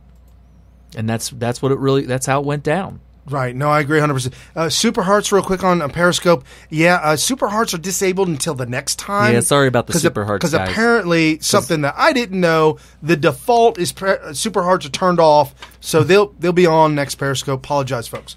So if you didn't know, you're listening to Smith Radio, military veteran talk radio. Kerry Smith over there was in the Marine Corps, and I was in the Air Force, and together we've been doing this. I'd say we've been doing this since 07, 08. Yeah, 07, 08, where we talk on the phone for hours and hours and hours on end. Maybe even before then. I don't know. It's been a long time. And then we got together, and after 2012 and the fallout with Paul Ryan and the loser, the Mormon loser idiot, we were so disgusted, so fed up that we actually found the technology and had the way so we could have our conversations originally recorded for our children so that they could archive and find out what the hell happened and why did it go down. And when I say what happened, I'm not referencing Hillary Clinton's book. We will talk about that later, though. So right now, we are live every Sunday evening, 5 to 8 p.m. Eastern. We're working on getting to the point to where we are live weekly. And in order for that to happen, we need you guys to jump over to Patreon.com/Smith Radio. $1 per person would be absolutely incredible. I would be honored, and thank you very much. We do this out of the goodness of our own heart. We really, truly want to make America great again, help expose the information, get the information out. Technology is at our fingertips right now to where we have the ability to do that. And we are on Periscope live right now at Brian P. Smith, and Carrie is at Smith Radio on Twitter. Please share, retweet, and share, and follow as well. So we're wrapping up this dirty unmasking. We're wrapping up the deep state, and the producer has just told me that I apparently I'm blind. The soundbite's on number 8. So if you could... Did you finally find it? No, it's always been there. Oh. It was mislabeled or something. You are so bad at that. I'm not talking about Brian. I'm talking about the imaginary producer guy that you guys don't see, but he's there, I'm sure. The guy behind the curtain. Yes. So here's Catherine Heritage on unmasking Trump. Letter obtained by Fox News, the Republican chairman of the House Intelligence Committee, Devin Nunes, updates the nation's intelligence chief, DNI Dan Coats, on the status of the unmasking investigation. 3 of the nation's intelligence agencies received subpoenas in May, explicitly naming 3 top officials of the Obama administration. Former CIA Director John Brennan, former National Security Advisor Susan Rice, and former UN Ambassador Samantha Power. In what appears to be a reference to Power, Nunes writes, one official whose position had no apparent intelligence-related function made hundreds of unmasking requests during the final year of the Obama administration. The letter continues. Obama-era officials sought the identities of Trump transition officials within intelligence reports. However, there was no meaningful explanation offered by these officials as to why they needed or how they would use this U.S. person information. Right. Okay.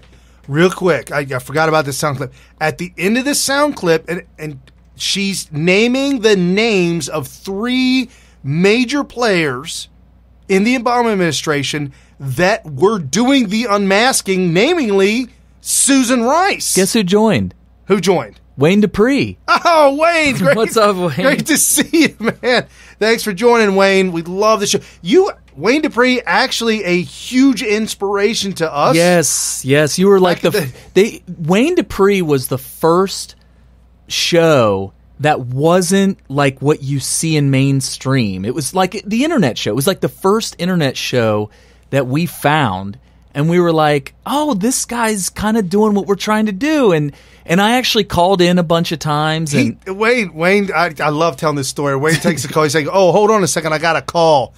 Oh, hey, Sean. What's going on? Yeah, Sean Hannity calls in, and we're very jealous of Wayne because one day he got to interview Donald Trump while he was during the campaign. I was so not jealous in a bad way. I was jealous in a way that I just wish we need him to call in, right? Right. Yeah. So Wayne definitely pushing the buttons, getting us going, getting us fired up. And leading the way, if you will, Trailblazer Wayne Dupree. Yeah, that's awesome. Listen to his show. And follow him on Twitter and his show as well. I believe he's still on Spreaker. I believe so. Yeah, because I've seen him pop up, and also he does multiple shows per day, I think. So you could catch him multiple times per day too, definitely. So if you're listening on Spreaker, you definitely be able to find Wayne Dupree on Spreaker for sure. So definitely. Yes, you can see all the chat comments, if you will, by going to smithradio.info. That'll take you directly to the Spreaker page where we broadcast from, smithradio.info. Then you'll see a little red LIVE live, and click on the link, and that'll pop up the message board where everybody's talking right now on Spreaker. And this is the rest of that sound clip. She's laying it out. Catherine Heritage is laying out the people who are asking for the unmasking in the Obama administration. Excuse me, folks. I know. I'm like, what is he doing? I'm just so fired up. I'm trying to talk too fast. The people that are unmasking, asking for the unmasking, and unmasking Trump officials, people in the Trump campaign. One of them, namingly Susan Rice, and she's going to play her sound clip at the end of this, and it's one that we played here when it went down, blowing up Susan Rice. In a written statement to Fox, the spokesman emphasized Power's unambiguous support for bipartisan congressional Russia investigations, adding Ambassador Power was also a member of the National Security Council, responsible for advising the president on the full range of threats confronting the United States. Okay, Powers was an ambassador, I believe, to the UN. She was unmasking people. And why would that be? Central to the unmasking. Ugh. Any insinuation that Ambassador Power was involved in leaking classified information is absolutely false. Now, this is she's reading a statement from the administration saying, no, we never did anything. And a spokeswoman for Rice referred us back to this April interview. This is not anything political has been alleged. The allegation is that somehow Obama administration officials utilized intelligence for political purposes. That's absolutely false. Well, she said it's false, Terry. That. Yeah, she said it's false. Everybody, false alarm. Everybody, false alarm. Nothing to see here, folks. It's all false. What? There's Carrie. There's no there. Oh, there's there. Oh my goodness. No, there. Oh, they have they're caught red-handed all over the place. It's ridiculous. It's absolute insanity. So Susan Rice, she has been the fall woman. If you ever, somebody brought this up on Twitter. It's not my original idea, but somebody made the comment that Obama has to be racist, and I said, why? And he's like, Look what he's doing to one of the only black women that is in his administration, throwing her under the bus every single chance he gets. Okay. She's the fall. She's taken the fall for everything. For Benghazi, for this, for that. And she goes out and makes her rounds. Anyways. There was just something that somebody said that I thought was kind of tongue-in-cheek. Yeah. Tongue-in-cheek. It's just funny how she just says it's false, so we're all supposed to believe that. We're all supposed to agree. Well, yeah. Unbelievable. Of course it's false. Oh, my God. So Susan Rice definitely is a terrible individual. Okay, folks, you're listening to Smith Radio live, 5 to 8 p.m. Eastern on smithradio.info. That'll take you directly to the Spreaker page. Our website, smithradio.com, where we have our White House correspondent, Shallon Gorman, who writes articles after she goes into the White House, listens to what they have to say, and one day she'll be called upon, and she will probably ask, pretty soon. We're ask working the question of the people. And I'm not going to divulge any sources or anything like that, but we have some connections that are pretty surprisingly powerful. Like when I meet these people, I'm like, well, I never heard of this guy before. And then I look at his credentials and I'm like, this guy's shoulder to shoulder with Donald Trump in the White House.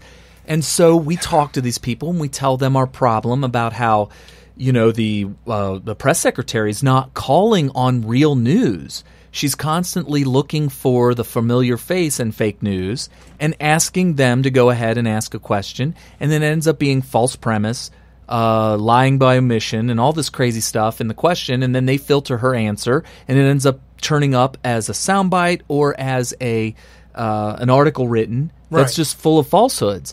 And I'm sitting here talking to these people like, why can't she call on these people that she can identify as people who are going to be fair and honest about what is being said and what's being happening? And so we're anticipating that we're chipping away at it. And you've given this guy information. You told him, you verbally said to him, wherever Trump goes, the people will be there. You build it, they will come. Yeah, Wayne could probably tell us whether or not his numbers went up when Donald Trump was on his show. I guarantee you his numbers probably went through the roof at that time. Oh, sure. Now, so my theory is that why is Trump telling us that the reason he goes on 60 Minutes is because that's where the people are. You get the big ratings, you get the big crowds, and that's why I love 60 Minutes. This is what Donald Trump said, that this is the reason why he goes on 60 Minutes. My theory is you go on a place that is fair and is going to have journalistic integrity and is going to be honest and tell the truth and not lie and leave out important details or take things out of context. They may not have the numbers now. What did Wayne say? So Wayne said, I've interviewed him multiple times and he brought the numbers. Right. Of course. So my theory is, go on to places like your Smith Radios, your Wayne Dupree's, Bill Mitchell, whatever. These places that don't have the giant numbers that 60 Minutes has, and he's going to get the numbers. And I know there's some people out there that say, why don't they just bypass the media altogether and just have him report directly to the people through his Twitter account? And he's been doing a little bit more of that lately, but he can't be doing that nonstop constantly. He should go onto these platforms. And here's another thing. Trump can only get his message out personally while he tweets. He tweets, and the message goes out. When it goes viral, and folks, when he tweets, he did 4 tweets on Saturday morning, and I was on there, and as soon as he popped up, I said, okay, there he is. Love what you're doing, Trump, make America great. And I sent it. Like, voice to text, sent it, and I'm down the line by 17, 20, 30 people, and all of a sudden, instantly, 100, 500,000, 10,000 people liking and sharing it. He's bringing the numbers. They're just there. Well, he's given the message directly to the people, and that gives something for fake stream media to talk about the whole rest of the day. Right. And it gives people like us something to talk about for the rest of the day, right? But who has the numbers?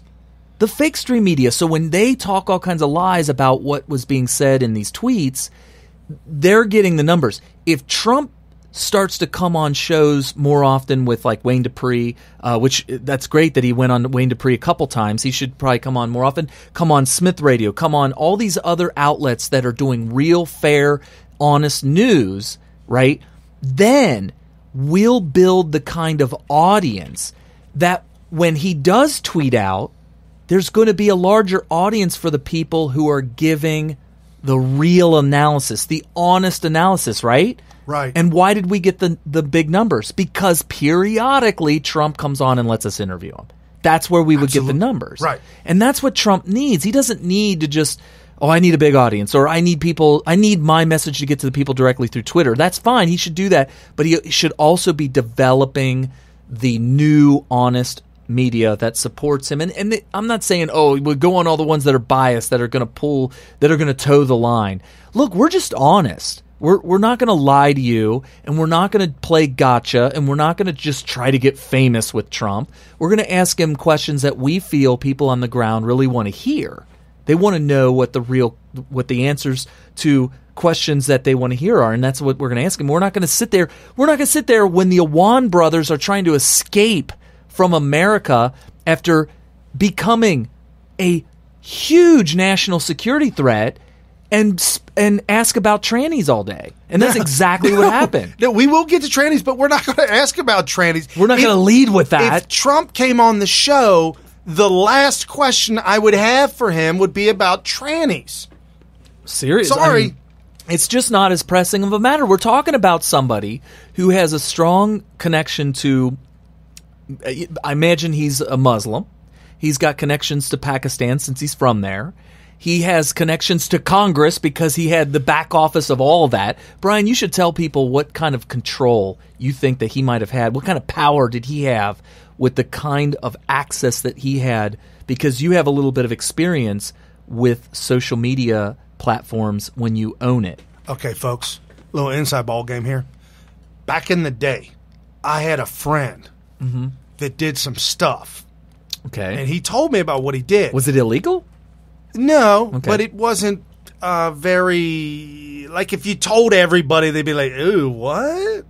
So, okay, my whole point is... But it was a social media. It was social media platform that was started. It was a clone of Facebook, but it had features Of Twitter. And also there was a little bit of YouTube. YouTube involved. You could do like videos. So and stuff like that. there was a clone that was morphed that he purchased and started to market it. Facebook, Twitter, and YouTube kind of morphed into one, and all.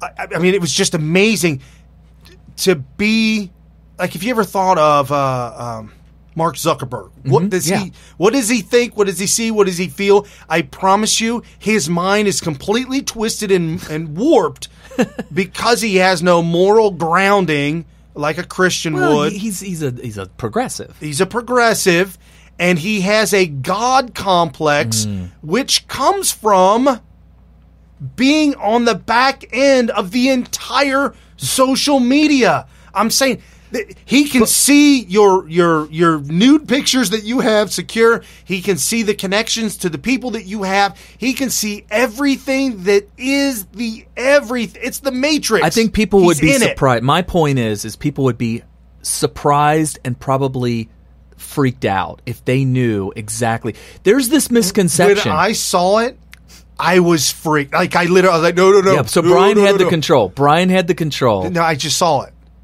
But I saw the control. Oh, okay. I was like, no, and I had to run away. Yeah, because it feels there's something so dirty. Well, there's something when you realize the kind of power that you have when you have the back end access. Let me ask you this, Brian: do you need to know somebody's password to do the things that you would think you need to do to somebody's account? No, not only that. But they know your password, and if it's the same password you use for your bank account, and they know you would, because goodness. If you're talking to somebody about, hey, mom, your direct message, so it's not all over the world, it's only one-to-one, right? But it's through a social media content, and you say, hey, mom, I went to Chase Bank today, and I didn't see the check that you deposited. Did you send it? And she sends you back, says, yeah, I'll get to it tonight. Can you tell what was the account number again? Okay, I just sent it. This is a DM. Direct message. I see it. Okay, all I need to know. I now have Chase is your bank account. I now have your bank account number and the password you use for Facebook. You better damn Skippy not be the same one you use for your bank account. I'm telling you, it's dirty. Yeah. It's bad. And that's what kind of power these people have. And the Awan brothers, and obviously the younger brothers didn't have any power. They were working at McDonald's or something like that. But Imran, Awan, had very possibly had this kind of access to the congressional databases and information. And if they do messages between each other in an intranet, and he had access to this, he would be able to see every bit of it. You do not need to be able to log in to any one of these places to see it. You see all of it. Not only that, but if you've ever gone to your social media and you go to log into yours, and you know the password or the password saved on your computer or whatever, and it doesn't work, it says wrong password, yeah, dude. They can go and they can change your password. They can change your stuff. That's crazy. There's so Brian, limited control. Brian's friend who had the this clone could change your password. Right, and somebody said, "Well, I don't screw Facebook. I don't use Facebook." No. It's any of them. Any of them. All of them. Any of them. So so like Jack Dorsey of Twitter is able to look at anybody's DMs. Absolutely. Not only are they able to look at DMs, but anything personal that you have that's on there, all of it, none of it is completely again, the Matrix, it's open. Somebody said change your password often. I want to be clear because maybe you don't understand. It doesn't matter. They can see it. They have control of the entire site. So Mark Zuckerberg, who has full control of Facebook, can see anything. There is no restrictions on what he can see. He can see all your DMs. He doesn't have to log in. He doesn't have to know your password. He can go in and change your password. He can change anything he wants to change.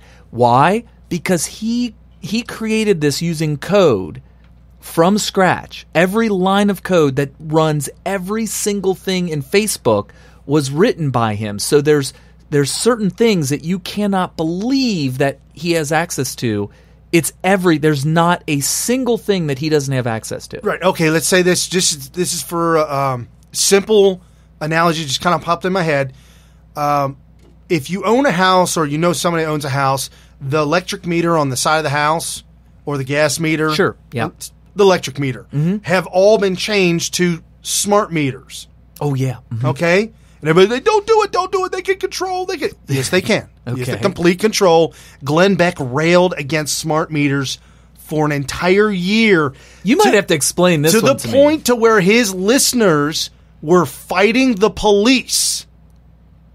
Literally, because the cops would show up with the electric company saying, "We are changing this meter to a smart meter. And you're trying to stop us. We're taking you to jail." Well, that's ridiculous. All they have to do is just shut the gas off and say, you know what, if you don't put this smart meter in there, you don't get any more gas. Okay, so here's the thing. The smart meters that the electric company uses, they are so good. They can tell how many people are in the house. They can tell if you have visitors over. They can tell what appliances, what types of appliances you're using. They can tell, they got a range of information at their fingertips by having this. I'm just talking about the electric meter on the side of your house. That's a physical thing built sending information. Folks, Facebook ain't real. It's numbers in zeros and ones. It's zeros and ones. It's not a physical thing, so it can be. It's like saying that the Matrix is a real world.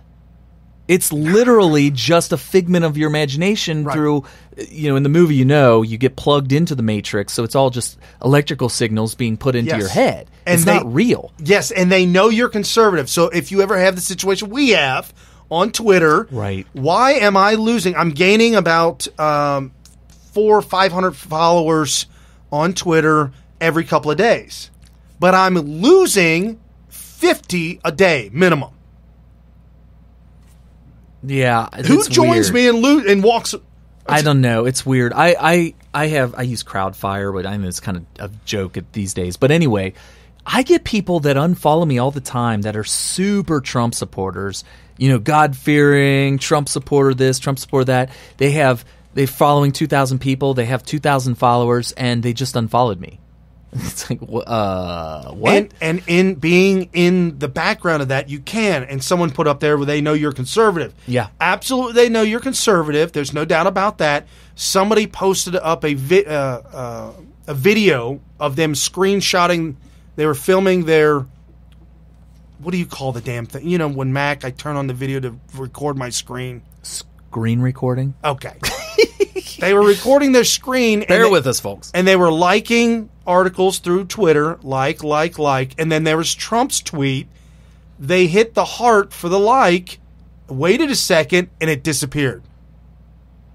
They clicked it again. I saw that. Went down below. The next tweet hit that, liked it, and it stuck. Yeah, it was an AP article. Right. Yep. Went back up to Trump, hit like again. And it disappeared. No game. No ball game. I saw that. Who posted that? Adam Scott Says.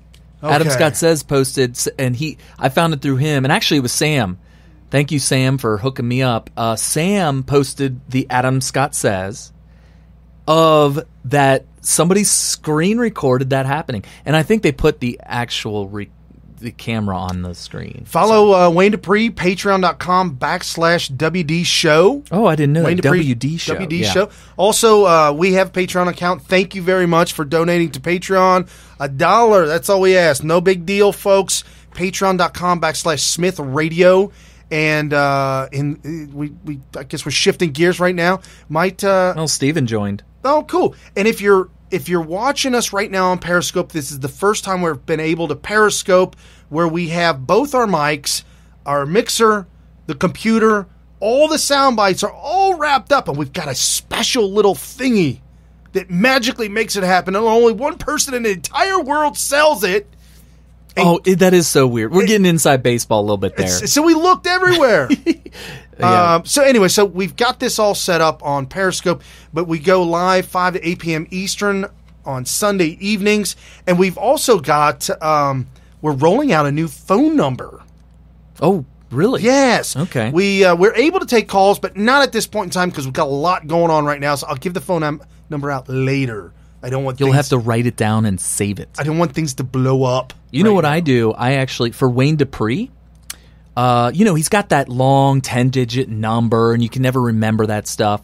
So what I did was I wrote it down when I was listening to him, and I put it in to my contacts. So now, if I ever want to call Wayne Dupree, I don't have to listen for the phone number. I go into contacts, put in WA, it shows up, Wayne Dupree Show, hit go or send or whatever, and I'm calling into a show. So when I give the phone number out later on in the show, go ahead, save that in your contact as Smith Radio, and when the show goes live, you can go on. So right now, we're going to jump into something that happened this week that was pretty unbearable. You will keep your health insurance. Period. You will keep your plan. Period. You can keep your health care plan. Period. You can keep your health care. Period. Plan you have, you can keep it. Period. You'll be able to keep your health care plan. Period. You will be able to keep that insurance. Period. Keep your plan. Period. You will keep your current insurance. Period. You can keep your plan. Oh, my God. Did he get angry at the end or what? He was done with that. I hope we don't get to keep our plan. How about that? Yes, I want to move on from keeping my plan to not keeping my plan. Right, but that's not going to happen under a John McCain-led Congress, I guess, right? No, so apparently, and we've been periscoping throughout the weeks. Thank you very much, guys, for following us on Twitter at Brian P. Smith and at Smith Radio for Kerry, and our White House correspondent at Wayne's asking to have us join the show this week. That'd be awesome. Excellent. Thank you, Wayne. That would be incredible. Would love to. Sure. So this week we've been periscoping throughout the week. Kerry's been periscoping every day. I'm getting on it, folks. I've been doing it more and more and more, and so we're getting better with it. This week we've been talking about the Obamacare failure. We've been talking about John McCain and his brain cancer and his brain tumor, going to the hospital for what he thought was a blood clot in his eye. Turned out he's got brain cancer. Shows up on the floor, walks up to give his vote on the skinny Obamacare, the skinny bill. Does anybody know why they call it the skinny bill? Maybe I should have done some research on that. Like, who decided, you know what, we should call it, how about the skinny bill? Like, where did that come from? Greg Gutfeld said that that anything skinny is bad. You don't go to a restaurant and order the skinny dessert or the skinny meal. Anything that's good is going to be fat and robust. If you go swimming, you're not going to be skinny dipping. No, not skinny dipping. So John McCain walks up to the floor and thumbs down that he's voting no. And to me, it just was such a resemblance of Rome back in the day. You mean the gladiator? Brutus, et tu, Brute, stab him and Caesar in the back, or definitely Caesar up there watching the gladiators fight and say, thumbs down, gladiator dies, cut the ties. Actually, I think it was thumb up with it if he dies. I don't know. I think it was backwards. Okay. I don't know. I might be wrong. But did you notice that it was so dramatic? And how did they make it dramatic? Let's talk about this for a second. What made that vote so dramatic? Well, first of all, it came down to the last vote. And how would it come down to the last vote? That would mean other people who previously voted against the repeal voted for this one. Correct. That created a situation where we had a dramatic photo finish. And who did they send up to do the last vote? A guy who's been diagnosed with a terminal disease. Knocking on heaven's door, maybe. He has limited time left. And by the way, my dad, he stopped me on the way to work one day and said, I knew about 4 people in my lifetime who have been diagnosed with brain cancer. Right. And all 4 of them were dead within a month. So he said, this is not looking good for McCain and whatnot. No. I'm sure he may have better care than the people that my dad knew and all that kind of stuff. So here's a guy who this may be his last vote as a senator in his whole entire lifetime. And he's got this brand of being the maverick. He's really branded himself as Maverick. And we're going to send him up, the guy who's been diagnosed with a terminal illness, and we're going to have him go up with his vote. If he votes yes, then it goes to Vice President Pence, and he'll be the tiebreaker. If he votes no, it's over. So it all comes down to this last vote.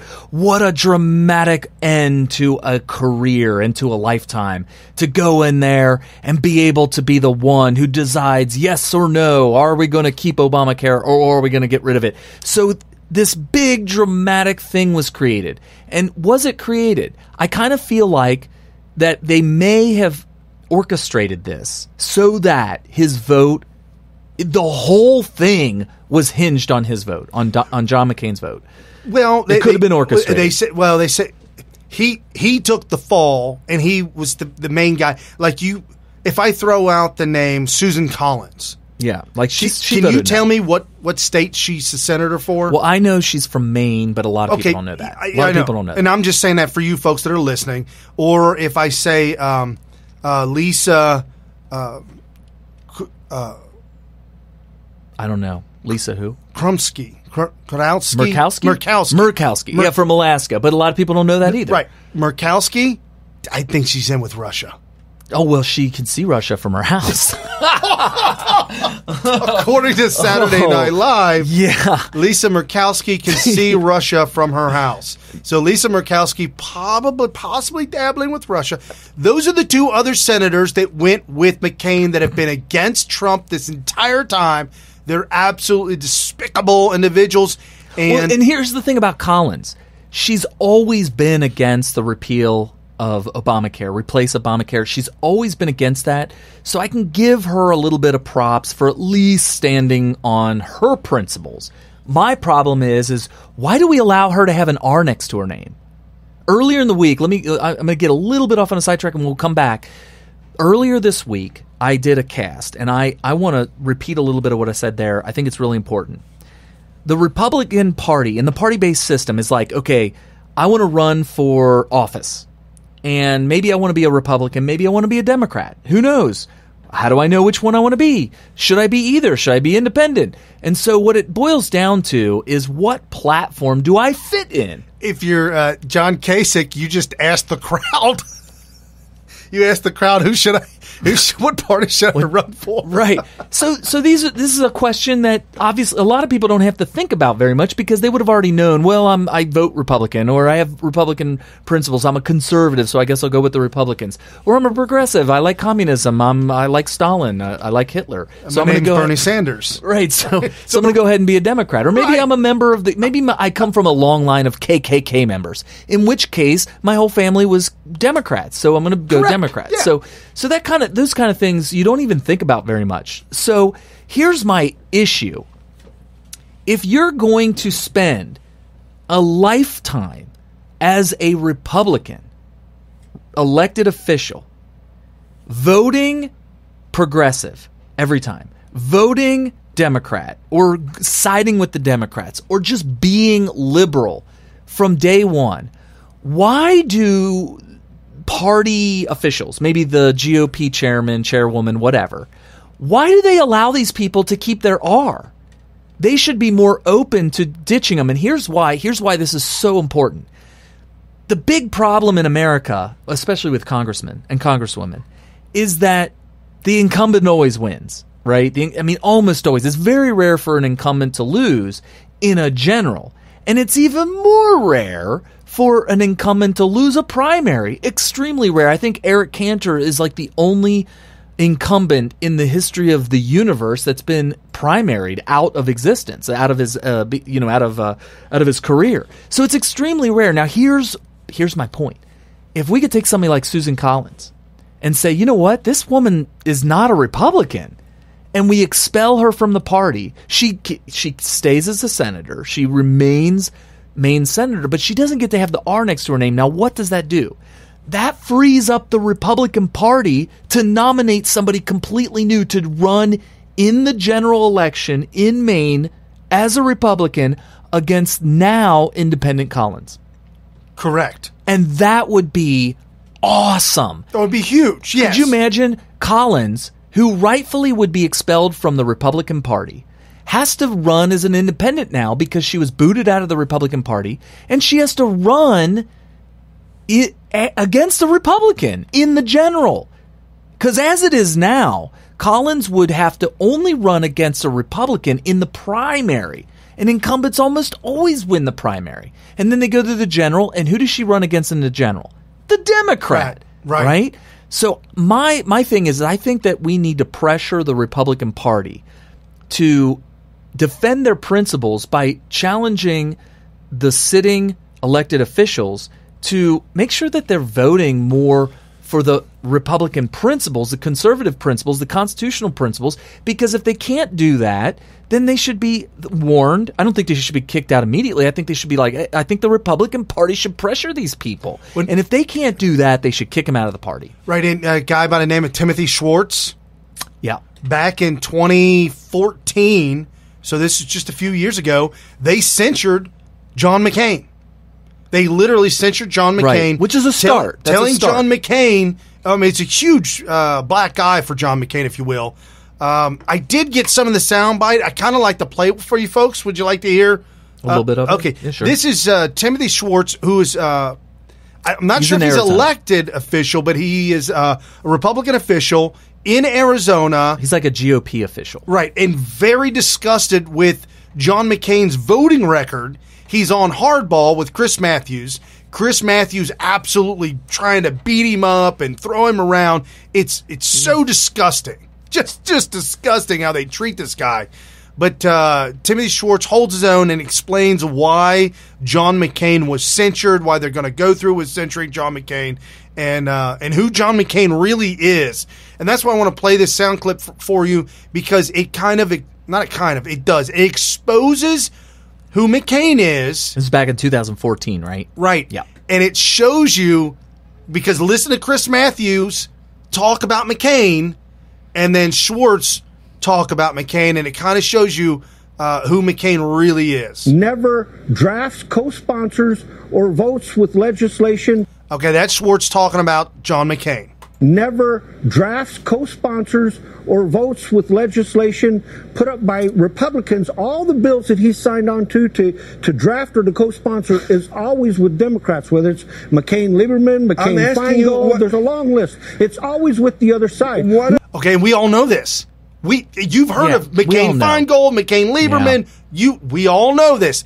Now here it comes. They're coming after him because they don't like the way he's talking. We need a leader to go to Washington.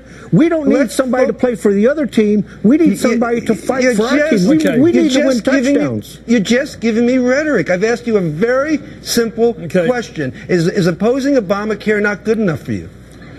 Okay. Everybody's telling me Obamacare is the law. Let's look at what happened. They fought that. They bought off deals in back rooms to make it law. I'm talking about it John was not McCain's the support of the American people. You got to stop him from talking the truth. Obamacare was backdoor deals. There were senators who got paid lots of money in order to get this thing through. That's absolute fact. Yeah. But Chris Matthews and his guest, that skinny pencil neck geek, he doesn't like those. He doesn't like fact. Right. Well, they pushed it through. Nancy Pelosi said, I'm going to push this through regardless of what the American people say. Stop talking about the American people. Because you haven't been elected to anything. You can't talk for the American people. See, this is what they do. That's total. It's, you know what that's ad hominem. That's How almost dare like you speak for the American people, Kerry? Well, you've never been elected to nothing, man. What do journalists do that have a large listener, a subscription base or something like that? They say, my listeners want to know, or my readers want to know, blah, blah, blah, blah. So you're representing people. We're representing people. And Timothy Schwartz is representing a lot of GOP people in Arizona. Yeah. People wanted gun control bills. Excuse me, I'm the chairman of Legislative District 30 Republicans here in Arizona. I'm a precinct committeeman, a state committeeman. I have been elected, and I do get elected regularly. Okay, so now you represent Republicans, not the American people. Well, I mean... So are Republicans not American people? Yeah, and you know... Oh my goodness! So these are the guys that are shilling for McCain, and this is Timothy Schwartz is the GOP that is putting together censure to censure John McCain because he votes with Democrats way too often. And this was 3 years ago that they're talking about this. You represent Republicans. Most Americans want gun safety bills that John McCain has opposed. He opposed these gun safety bills in Congress. That's not good enough for you. Tell me who tried to diminish the gun rights of Americans just this last year. Tell me who fought for the Gang of Eight amnesty when it's a failed policy over and over and over again, yet he refuses to give up. The people in Arizona are a border state, and we have that issue on our front page. Most Americans want a path. We need a senator that will fight for the rights of us people here back in Arizona. You know, you can't have it both ways. You can't say he's not doing the American will, but also he's not doing what we want when you're a minority. Most Americans want a path to citizenship. Okay, so I'm done with that pathway to citizenship thing. He's trying... let's give him a pathway to the citizenship of the country they came from. Yeah, go right back there. And Mary Lou on Periscope, absolutely Mary Lou. John McCain is a Democrat. There's no question about that. Now here's Chris Matthews. Chris Matthews exposes himself for who he is. It just gets disgusting. Can I ask some fact questions? No. Okay, some fat questions or fact questions? Well, yeah. Fat questions. Here they come. Thank you for coming on, Mr. Schwartz, by the way. And I disagree with you. But thank you for coming. Can I just thank you for coming on? Freedom and our liberty. I want to get a sense of who you are politically. Do you believe that President Obama was legitimately elected President of the United States? Wait, hold on. These are the same people who are not allowing our constitutional process of electing and transferring power. This is government by the people for the people, where we have a transfer of power after term limits are up for our president. We have a peaceful transfer of power, and they're trying to not allow that to happen on the grounds that they don't believe that Donald Trump was legally elected. And here he is back in 2014 attacking Timothy Schwartz on whether or not he believes that the president then, who was Obama.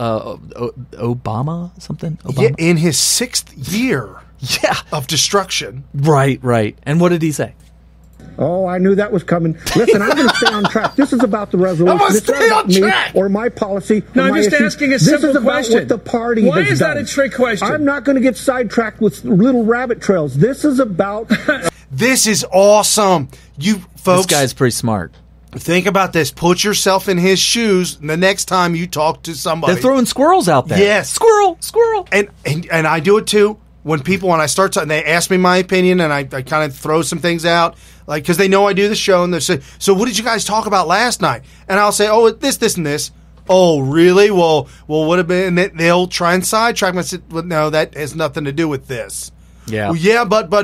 And it makes it, you could really muddy the water up by throwing squirrels out there. And if you're not a strong debater or someone strong in your knowledge of what you're talking about, or even if you do know what you're talking about, you might be tempted to be sidetracked and I'll answer all your questions. And if you're off your ADHD medication, that always could happen. If you don't take the ADHD, you will go down the rabbit hole with everybody. Senator McCain and the horrible job he's doing as our representative in Washington. Okay, you want to take a pass on that? We need it changed. Okay, let me ask you this. Was Obamacare, the Affordable Care Act, passed legitimately by the United States House and Senate and signed by the President legitimately under law? No, because it was backroom deals. We all know that. It's public. So it's not the law. They did it in the middle of the night against the will of the American people. What do you mean against the will of the American people? But it's not legitimate law when you have to buy the votes, when you have to bribe people. Okay. It's bribery. It's extortion. Well, not only that, but I think it's against the equal protection under the law when congressmen and senators and House of Representatives don't have to adhere to it. Any law that you write that is not subject to the legislators who wrote it, I think is totally unconstitutional. Yeah, they don't have anything to do with it. Yeah. Okay, let me go back to another thing. Against the people. The Constitution states we have freedom. Okay. I have a suspicion that there's a war going on between you people who are legitimately Tea Party people, and you have a perfect right to all your views. How dare you offend me and call me Tea Party person? Because this was at the point in time where Tea Parties were racist. Oh, they had already established that, huh? Established that Tea Party members were racist. Chris Matthews calls him, doesn't say, oh, you're a Tea Party. He just, in talking about him. Tea Party was at their peak at, about 2011? And this is 2014. This was back when people ran and hid and were scared to be associated with Tea Party. So that was actually an ad hominem attack. Right. Okay. Of course. I don't belong to a Tea Party, sir. I belong to the Republican Party of the state of Arizona. Okay. I'm not a Tea Party. I don't belong to any Tea Party. I belong to the Republican Party of the state of Arizona. Why did you avoid 3 times when I asked you why you ignore the foreign policy of John McCain, who's a super Because we're here to talk about the censure of John McCain. But his voting record is consistent with the right-wing foreign policy of this government. Why do you say that's irrelevant, that he fought for all these wars? Why do you think that's... Stop that real quick. This is interesting. What this part of it is the first time I've heard this, probably since 2014. This is interesting. What did I say earlier in the show? This is about the people versus the establishment.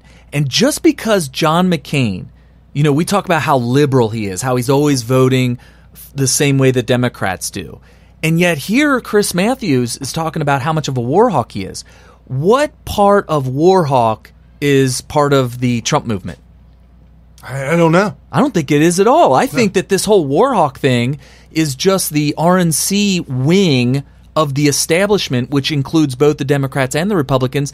The big thing that people were happy about Trump was like, why are we in all these wars? Why do we have to be enemies with Russia and all this stuff? And people were really excited to hear that we're not just going to get into pointless wars or be enemies, arch enemies, and be in a Cold War again with all these different places. And here's Chris Matthews saying that you should be glad, you should be happy with John McCain because he's voting like a war hawk, which is what the RNC platform is. Fine. You want to say that? Well, that's exactly why we oppose him. Now, by the way, for those of you just joining, this clip was from 2014. And back then, it might have been a good question. Here we are, fast forward to now Donald Trump is president. We have a Trump movement going. We've now have new battle lines. We have identified the new battle lines. Battle lines. It's establishment versus the people. And the people don't want all that war hawking behavior. Correct. Flat out. Right. So it's interesting that he points that out as if I got you now, I got you now. Well, now here we are 2-3 years later being able to look back at it and say, wow, McCain really is an establishment cuck progressive, right? Globalist, and Chris Matthews in this clip is trying to expose John McCain as something that look, all you Republicans are like this. Look, John McCain's like you, and in all reality, no. Look back throughout history, most any war I can remember was all Democrats were in power. The Democrat president. I mean, look, it's just what happens. Interesting, very interesting. Relevant to your positions. Is there a war between the right and the Republican Party, or the party you call the party of the Republican Party of Arizona? Isn't it There's war a with war the hawkish policies Democrats and Republicans? Absolutely. Well, and why John don't you answer my McCain question? is with the Democrats. He never plays on our team. That's all we want. You know what I think? We would welcome I think John you're saying McCain loud if and he clear. played on our team and You're scored kind touchdowns of, for us. sir. I think you're embarrassed by the hawkish policies of the Republican Party nationally. I think you're embarrassed by the fact they took us into 2 wars, that they'd like to win more wars. I think you're really against that, but you don't have the guts to say so. You're Tell me bringing up right one now. issue. I'm bringing Tell up me the one whole issue. John Thousands McCain. are dead because of that one issue. This is the weirdness in their McCain this is and how this is Washington it. is broken. We The have American got into people it. are begging the to have right it wing doesn't like we the want policies of the Republican Party we nationally. want the American people to know that we stand for them. I'm glad. Even if John McCain doesn't stand for them, I'm glad you I'm agree starting with me to on think. foreign policy. Thank you very much, David Corn, Timothy Schwartz. This is Timothy Schwartz, and I don't even know who the other guy was, but the guy David talking Corns. at the end there was Chris Matthews, who was really trying to yell at Timothy Schwartz. I think he was kind of a trailblazer. This was back in 2014. There's some people that just joined us and said, who's arguing? That was Timothy Schwartz on the Chris Matthews show. He is a bigwig party guy in Arizona, the state of Arizona, and he was censuring. He was the one that spearheaded the censuring of John McCain back in 2014, and so Chris Matthews had him on a show, and that was the soundbite from that. And it's interesting. I'm starting to think, now that I heard that entire soundbite, that Timothy Schwartz was kind of a trailblazer to what we know now as the Trump movement. Oh, yeah. Where you can't sit there and say, well, you should be happy with your Republican in your state because he's such a war hawk. Because that's like just all not, you Republicans are. You're all war hawks. Yeah, and you're just afraid to admit that you're happy that he's responsible for going into 2 wars and all this. Well, you know what? That's why we have President Donald Trump. Flat out. Right. Flat out. And some people say, well, he attacked Syria. Look at what happened with Syria. Didn't that turn out exactly the way it should?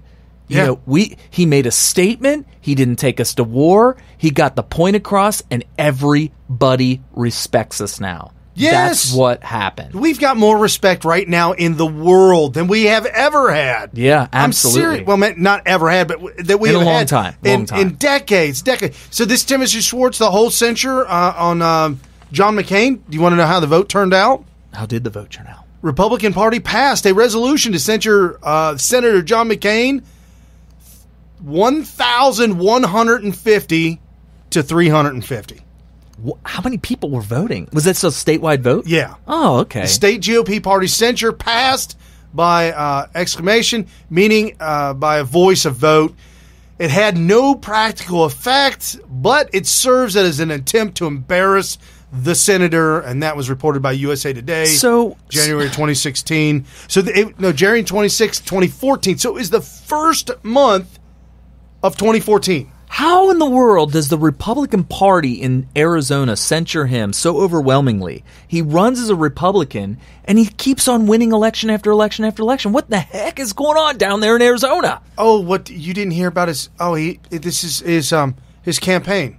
We will stop the out-of-control spending and tax increases and repeal and replace Obamacare. Oh, my gosh. So he lies. That was his... He's a liar. His campaign promise. What a liar. And then, remember I mentioned Linda Murkowski? Yeah. She's also part of this montage. This is a montage of John McCain, Susan Collins is in this, and they are talking about repealing Obamacare. When he said, if you like what you have, you can keep it. I think that this new law has clearly failed to keep the president's promise. So what is she doing? The people. That was Susan Collins. Yeah. What a liar. And again, why I voted to repeal the entire law when we had that opportunity this past March. This law is not what the American people wanted it. Repealing Obamacare's poorly crafted and misguided mandates and replacing the law with a fiscally responsible reform bill that contains costs and provides more choices is the best path forward. She is such a liar. This health care bill, repeal and replace, repeal and replace, repeal and replace. John McCain. Repeal and replace. What a liar. Repeal and replace. He's a demagogue. He is literally demagoguing the entire world. If you don't, and then if you don't, we're going to repeal them. Repeal who? If you don't repeal and replace, we're going to repeal you. Is this political suicide? It's political suicide. Political suicide. Oh, my gosh. You want to talk about despicable? Oh, despicable. I'm just beside myself. That's nuts. How do they get away with it? Guys, voters, all you guys listening out there, you can't let this stuff slide anymore. And it starts before we go to a primary and before we go to a general election and try to defeat these people. And by the way, if somebody lies to you like that and they win the primary and they go up against the Democrat, you have to vote for the liar. You can't let the Democrat win. So the first thing we've got to do is go to our local, state Republican Party. Yes. And say, we have got to censure and threaten to expel. Why can't we expel people? Why can't we say you can no longer have an R next to your name? Why can't we do that? We can with censure, but you've got to get the people together. I mean, it's hard. I mean, look, they censured McCain, but he's still in power, even with brain cancer. Yeah, and by the way, there is a book written by the kids, the millennials. I'm not kidding, people. The youths. The youths that put together a campaign that ended up having Eric Cantor lose the primary in his state, and they wrote the book on it. And so I'm going to get that. I'm going to read it, and I think we need to go on a mission here. On a tear. We need to go on a tear across the whole nation. We need to repeat what happened to Eric Cantor everywhere we can. I'm going to work with Timothy Schwartz. By the way, the guy that you heard us in the arguing with Chris Matthews, I have his phone number, and we're going to be in contact with him, and we're going to make this happen. We do a lot of My Cousin Vinny. We love that movie. We absolutely love. So right now, folks, you're listening to Smith Radio with Brian Smith and Carrie Smith, giving you all the information. We do like a wrap-up, a weekend show where we wrap everything up for the whole week. We give you our opinions. We tell you what's going on. We expose the fake news and the liars. Tonight for right now, we are also live on Periscope at Brian P. Smith. And if you want to be a part of the show on the message board, go to smithradio.info. Take you directly to our Spreaker page where you can see the message board going live. Well, you can see our live shows, but also while we're not live, if you go to smithradio.info, you can listen to all of our previous episodes. And if you have iHeart on your phone, iHeart.smithradio.com will take you directly to our iHeart page. So your list is there. iTunes as well. iTunes.smithradio.com. That is there as well. And our blog. Our White House correspondent at The Real Shallen, Shallen, Shallen Gorman. Don't forget the on the front of it. She is our White House correspondent for Smith Radio, and she goes there, takes the time. We all do this for free, folks. She takes the time out of her day to go to the White House, right, do the briefing, and then she goes back to work to finish up her job. Yeah, she works late. She works late on purpose so that she can make the White House press briefings. Thank you. I am very glad that you guys enjoy the show. If you do enjoy the show, jump over to patreon.com/SmithRadio. $1. If you got more, give more. If you got $1, I would absolutely be very, very happy. It's like 3 cents a day. 3 cents a day is all you need. If you got a 20, I'm not mad. Yeah, that's less than $1 a day. 20 G's? I cannot be bought. Maybe. Yeah, that's true. That's true. No, folks, no. We're just joking here. So we are talking about John McCain. We're talking about the Obamacare bill that did not go down the way it should have gone down. John McCain, the maverick that he is, absolutely despicable, disgusting, so frustrated with him. And a lot of people are. And you know who else is frustrated with him? Ted Cruz. Really? Ted Cruz has kind of been silent since the election, I think. He's been in the background. He's been in the peripheral. Right. Ted Cruz spoke up, and somebody with a microphone jammed it in his face, asked him a couple questions. This is how he came off. And, there are going to be a great many Americans who tonight feel a sense of betrayal. Yes. Feel a sense of betrayal that politicians stood up and made a promise. I'll tell you this. If you stand up and campaign and say we're going to repeal Obamacare, and you vote for Obamacare, those are not consistent. Exactly. And the American people are entirely justified in saying any politician who told me that and voted the other way didn't tell me the truth. They lied to me. The losers tonight are the millions of Americans who've been hurt under Obamacare, the millions of Americans who've lost their jobs, who've been forced into part-time work, forced to work 28, 29 hours a week, the millions of Americans who've had their health insurance canceled, who've lost their doctors, who've seen their premiums skyrocket. Folks, yes, think about this. Obamacare single-handedly it destroyed a lot of lives. A destructive void in our economy. Just our economy alone. Ruining it. People going part-time. It got so bad. So many companies put everybody part-time at 28 hours so that you weren't 32 hours or 30 hours. It put you to 32. And that would allow them to avoid having to go into the Obamacare to give to their employees. So what did Obama do?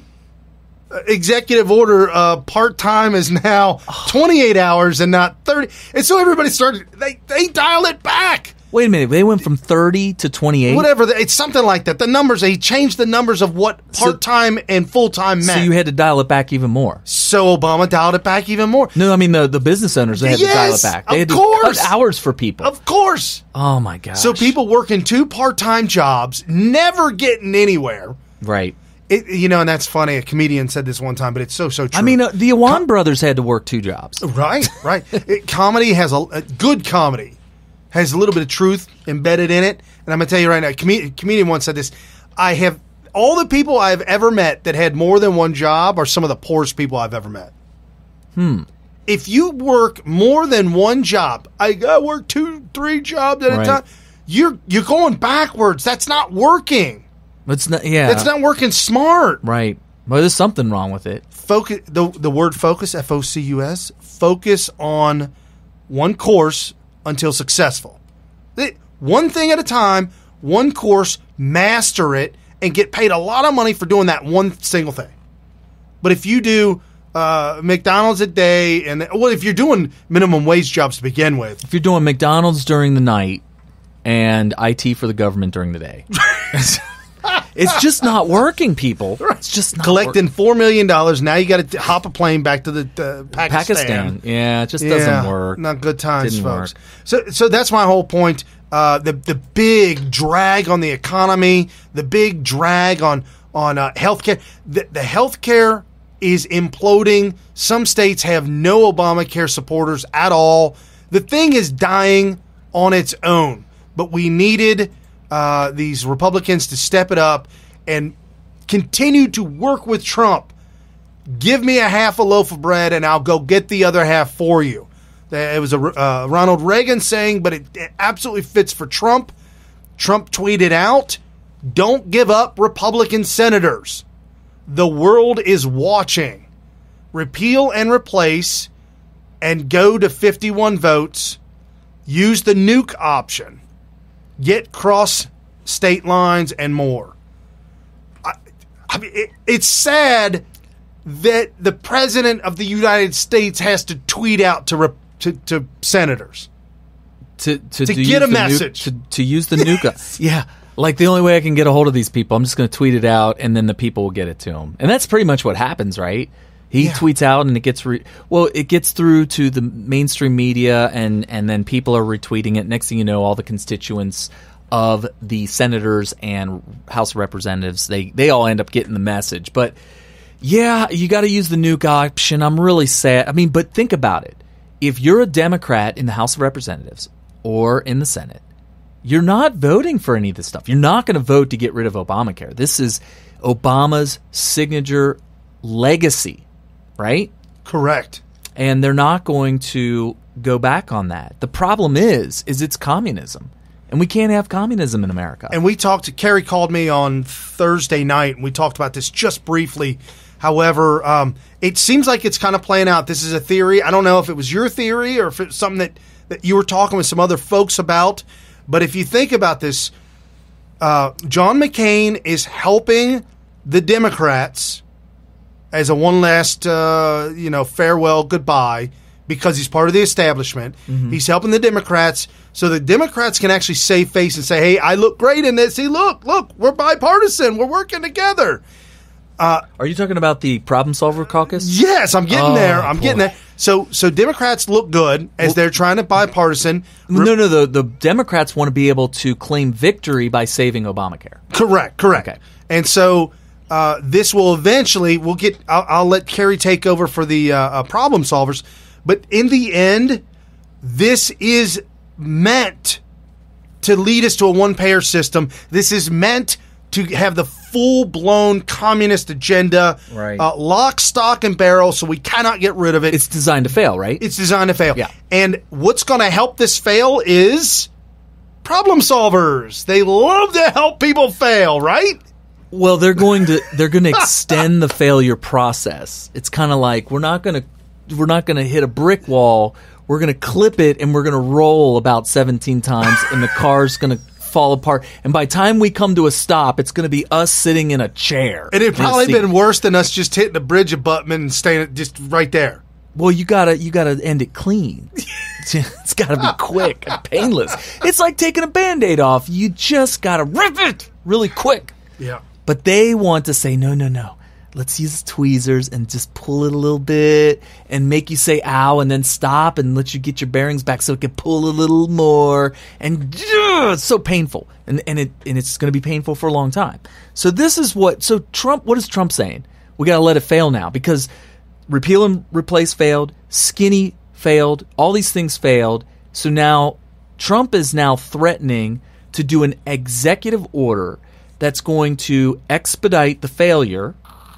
Cut the money. Cut the money. He's going to expedite the failure, and he's also going to, or threatening to, make it so that Congress can't even get their sweetheart deal. He's going to try to executive order out their exemption, which is really awesome. So that's cool. But guess what? I noticed the mainstream media, fake stream media on the internet is starting to write articles about. Something that we didn't know about, Mr. Carey? Yeah, and I don't want to name the name because I don't want to get anybody in trouble, but... No names. Somebody, a little birdie tweeted to me and texted me and said, hey, we got a problem. Houston, we've got a problem. Okay, what's the problem?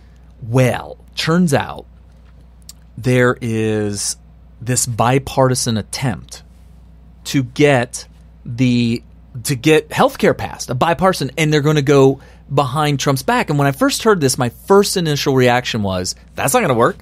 You can't go behind Trump's back. Well, right, because he ran on repealing and replacing Obamacare. So any kind of a healthcare bill that gets introduced and passed, it's going to be impossible for them to take credit away from Trump. And I didn't know what he was talking about. And he said, no. Let me clarify.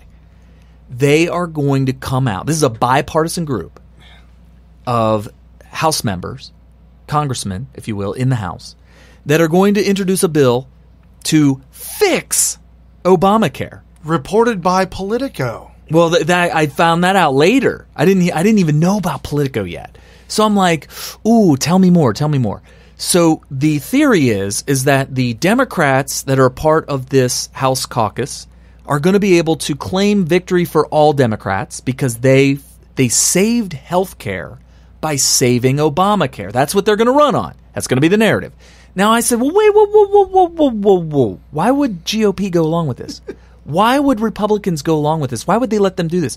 Because we're talking about establishment cucks here, people. And guess what they want to be able to do? Guess what they get for this? Is it money? Nope. I mean, there might be money also, but... There's always money. There's always money. But here's the big one.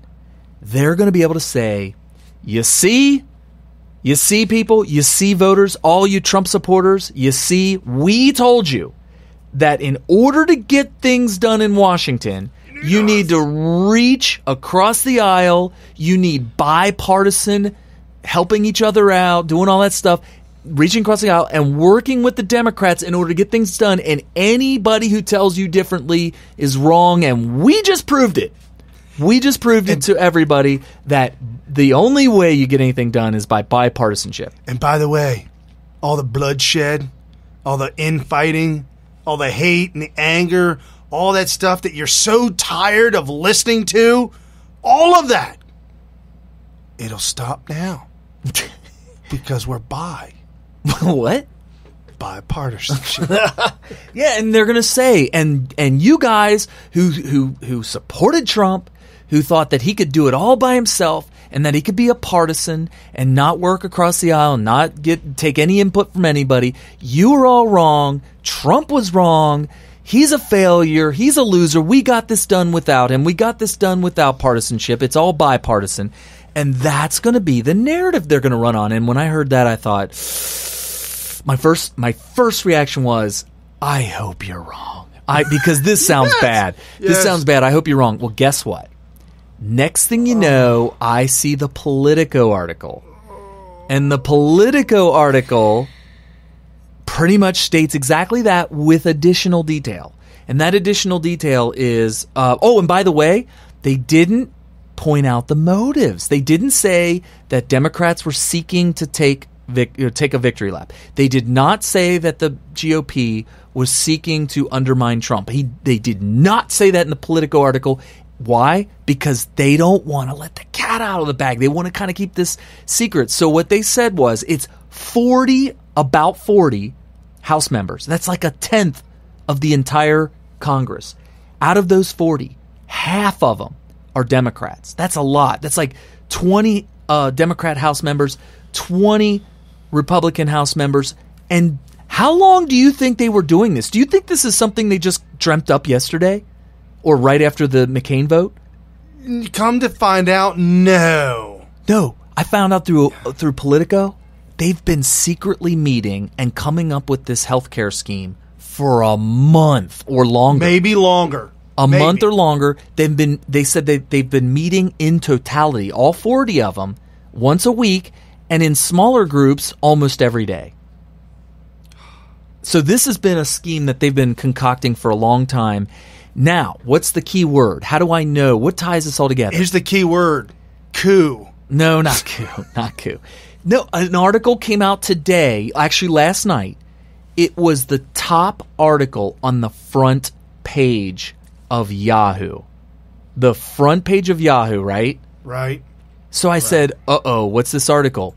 They're claiming on this article that Donald Trump is seeking to, quote, I'm going to use the word, destabilize Obamacare, to force it to fail. Because it's stable right now, right?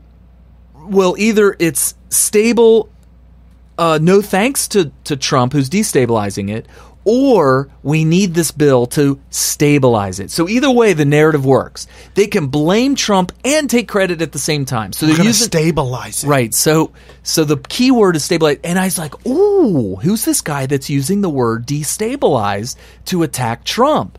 So I go and I look this guy up, and he's got a Twitter account. Oh, cool. And of course, he's a journalist. He has an article on the top front page of Yahoo. Wow. The biggest. Yeah. This is the biggest liberal platform in all of the internet. Seriously. Yahoo's the worst. It's bad. But it's so big, though. It's Right. big. It used to be bigger than Google before Google came along. And it was ginormous. So anyway, so I was like, gosh, this guy's top. Of course, he's a blue check mark, all that. So I click on this guy on Twitter. 1,500 followers. I swear to you. This guy has 1,500 followers. I was like, I think we have a winner. Yes. We play this little game on Your Voice Radio where we try to find the guy, the least significant person in all of Twitter who has a blue check mark. It's a game we play. It's so fun. I think I win. I found this guy. With 1,500, yeah. I found this guy and I posted it and they were all like shocked. They were all they couldn't believe that there's a guy with 1,500. So I was like, well, who does he work for? It's called Stat. That's the name of the blog. It's a blog called Stat. Yikes. Stat has a Twitter handle. And I don't remember what it was. Doesn't matter. They have 62,000 followers. This article was in Stat and picked up and put on the front page of Yahoo. And it talks about, it's an attack on Donald Trump and his destabilization of Obamacare. What does this all mean? This means that Twitter, who gives a guy with 1,500 followers, a blue check mark, whose only job it is to blog for a blog. He's a blogger for a blog that has 62,000 followers on Twitter, which is relatively small in journalism. Yes. No, That's absolutely. Pretty small. That's pretty small in journalism. All right. So Twitter's involved because why are they giving these people blue check marks? Yahoo's involved because why would they put this guy's article on the front page? We have a legit corporation. Smith Radio is a legit, bona fide corporation. Yeah. A C Corp. We have a White House correspondent. And we've been doing this for 4 solid years. Right. Neither one of us can get blue check marks. It's physically not possible. We're working on it. It's a scandal. I mean, James O'Keefe I'm going down like James O'Keefe with 200,000 followers and no blue check mark. Yeah, but no blue.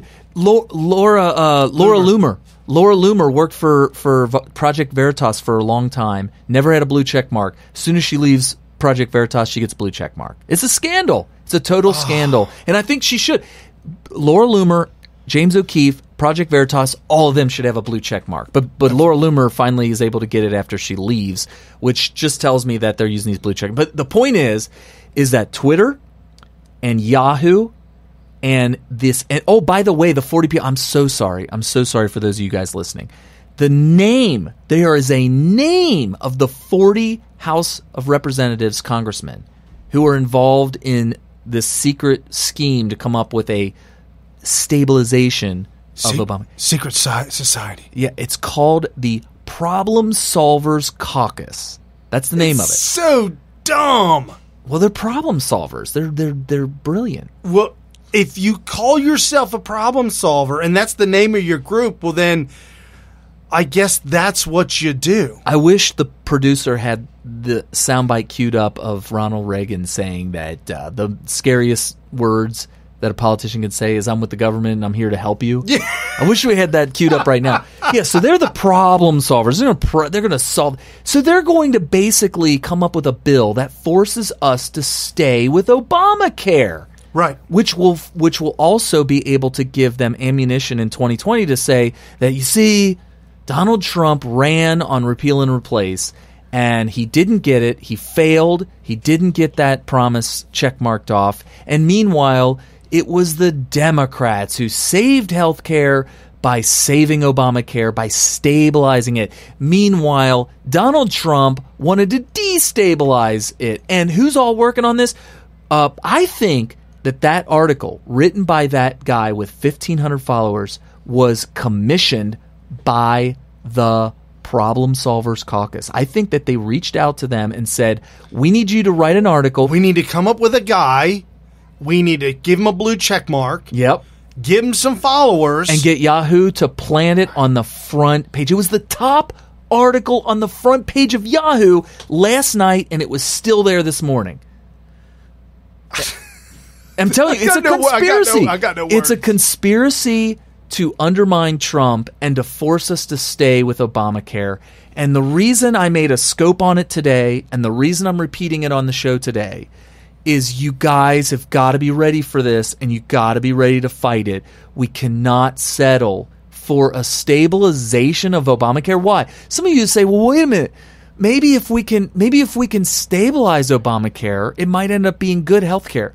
Folks, if you've been listening to us long enough, you already know this, so you're going to hear it again. But if you're new, which we have a lot of new listeners tonight, I think Wayne Dupree is a first-time listener possibly. He may have popped in from time to time, but tonight he conversed with us. Yeah, he was telling, he made it known that he's watching, so that's great. But if you're new, if you're a new listener, then let me tell you, Obamacare is a communist program, and we know, and everybody who listens to us knows, that communism fails every single time it's tried. It always collapses. Communism is inherently unstable. So any attempt to stabilize it is an exercise in futility. Well, that and it's a guise of control.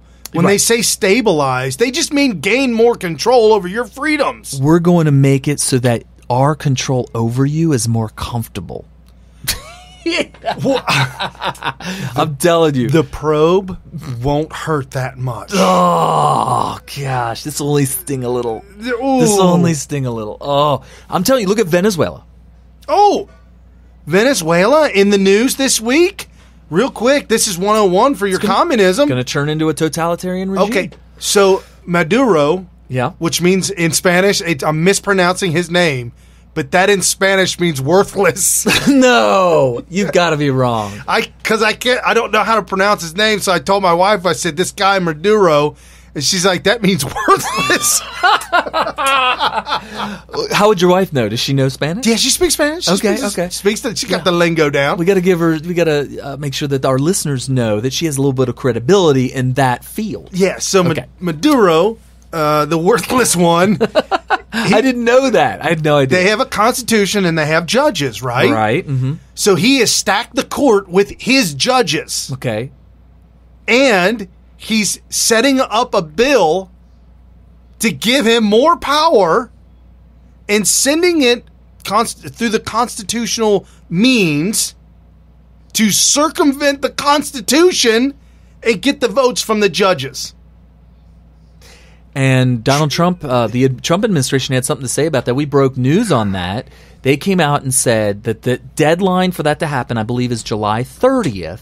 Right. And if they go through with it, that President Trump will administer sanctions, heavy sanctions, not only on Venezuela, but anybody who does business with Venezuela in any way, shape, or form can get sanctioned by Donald Trump.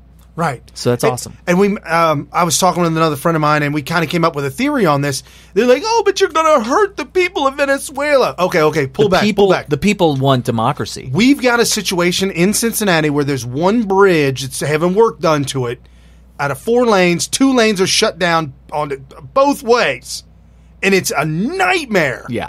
And 20-mile backups either way. And everybody's like, but you're causing all the backups, man. Look at the traffic jams you're causing. So evil. Okay. Let's not do the work. Right. The bridge collapses. People died. Like, man, which is very possible. Remember the one in Minnesota that collapsed and like 12 or 2 dozen people died? Why did you let those people die, Carrie? Because you complained about backing traffic up. So what we have to do... Oh, manure. Yeah, I just got a text from the wife to tell me how to pronounce that. Manuro. But that's not how he pronounces his name. I don't know how he pronounces his name, but we could start calling him Manuro. Ironically, his previous job, kind of like Obama, a community disorganizer, Manuro was a garbage truck driver in the union. And now he's president of the entire country. Well, anytime you're involved in the union, it's like the wise guys, right? You have a leg up. It's you got power there because it's like a communist fraternity. All right, so hey, folks, real quick, we're kind of running down on the end of the show.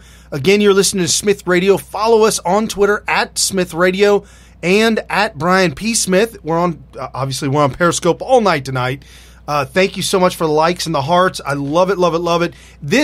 This attention that you guys are giving us right now, Are you getting choked up? I am getting a little emotional. Getting emotional. I'm going Glenn Beck on everybody. Oh, boy. Get the chalkboard. Start crying in my cup. Now, it gives us more confidence to keep pushing and pushing. Right. We did this for years and nobody was listening. Oh, they weren't listening.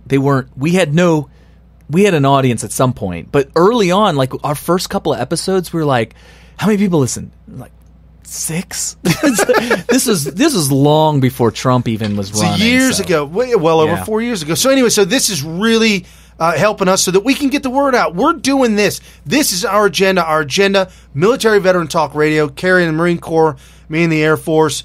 We want to make America great again. We want to help to push out the correct agenda, and we will tell you when Trump is wrong. I promise you that. I mean, we're going to be honest no matter what. So if Trump says something or does something that we think is absolutely wrong, we're going to tell you. But this week, big news this week, news that you haven't heard. Nobody's heard anywhere. You ready for it? Trump winning this week. Again? Iraqi prime minister declares the end of ISIS caliphate in Iraq. That is shocking. I thought it was over. I thought we were, if you listened to us 2-3 years ago, we were talking about the new Ottoman Empire. Yes, the second caliphate. Yeah. We were talking about how, well, if you don't know, before World War I, there was the Ottoman Empire, and it was basically a caliphate. It was this giant, huge Islamic state. Huge, huge empire. And it was all unified and all this kind of stuff. The difference is, and my dad had to get me hip to this, my dad is like a major historian. He pointed out that the Ottoman Empire was tolerant of Christians and non-Muslim. They were tolerant of it. You could live and go and visit the Ottoman Empire in relative safety as a non-Muslim, relative safety. And that's not the case at all in the Middle East now. I mean, you're really, really asking to be beheaded. Right. And, we've talked about this kind of on and off. You know how it seems like in the past 6 weeks, gang members have been arrested, and you hear about gang breakups here or illegal gang members here. MS-13 was really big this week. Yeah. The last 6 weeks, Obama's administration has been going and directed right at gang members, criminal gangs. In the last 6 weeks, this operation has netted 1,378 arrests, 1,065 were gang members, and 445 were foreign nationals from 21 countries. So this isn't just like a Mexican problem. This is 21 different countries. This is a major international gang. Right. Wow. Right. You talk about winning? We are winning. Listen to Smith Radio. I'll give you the information. By the way, Obama, the only president we've ever had that did not have a positive GDP growth. We're coming back. Ridiculous. We are making a comeback. The GDP growth at 2.6% in the second quarter. I'm telling you, man. People are fired up about Trump. That's the growth for 1 quarter? Up to 2.6%. Even if it was only 2%, that's like 8% a year. It's huge. It's enormous. That's the amount of amazing. growth that we're having right now. And then a couple of the other things real quick. Kid Rock. Are we going to vote for Kid Rock? Are we going to support Kid Rock? Are we going to have him as a guest on the show? If you reside or know somebody who resides in the state of Michigan, tell them to look up Kid Rock and see what's going on. But apparently, news outlets are reporting that he is starting to get some traction and has huge gains in popularity. He came with following. He came with Ted Nugent to the White House, and there was a photo op with him, his wife, Ted Nugent, and Ted Nugent's wife, Donald Trump and Melania, in like a big group picture, and it caused a firestorm, and people were like, "Oh my gosh, look, like they're letting these people into the White House." Yeah, but that's okay that Beyonce and that other dude can go to Cuba and then come back around and do a huge, mega turnout concert for Hillary Clinton at the end of her death spiral campaign, right? To help interject millions of dollars. No, folks, come on. And I'm curious to hear what his platform is. I mean, all I know about him is that he's a musician. He was very, very popular at one point. Like everybody was, like it was playing every 15 minutes on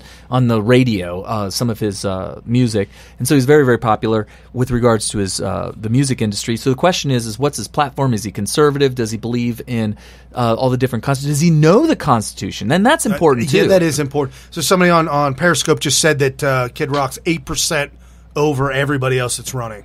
Okay. He's got name recognition, and is his real name Kid Rock?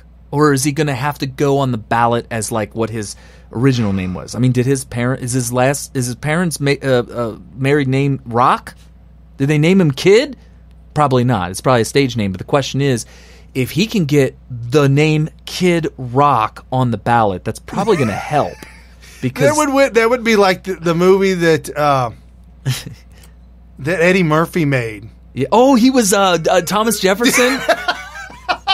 What movie was that? It was the senator who died. Okay, and he ran as that guy's name. Oh, I thought it was like a really famous. But he didn't. It was. Founder. Okay. Yeah, like it was. Thomas Jefferson or Washington or whatever. George Washington. He never campaigned. He never showed his face. He never did anything. Okay. And he won. And when he showed up, they're like, what? Like the needle ripped off the needle, record. Yeah. Oh my gosh, that's another one we got to see. So good times. And then Hillary's got her new book out. It's called "What Happened." Hillary Rodham Clinton. Okay, she had a book that was being sold during her campaign, and nobody bought it at all. And this was when it was all about Hillary. It was all about Hillary, and the only way she was able to sell any books is the publisher decided to start buying it off the shelf because it was embarrassing. Well, Obama's books, he made the government buy them. Well, that was different.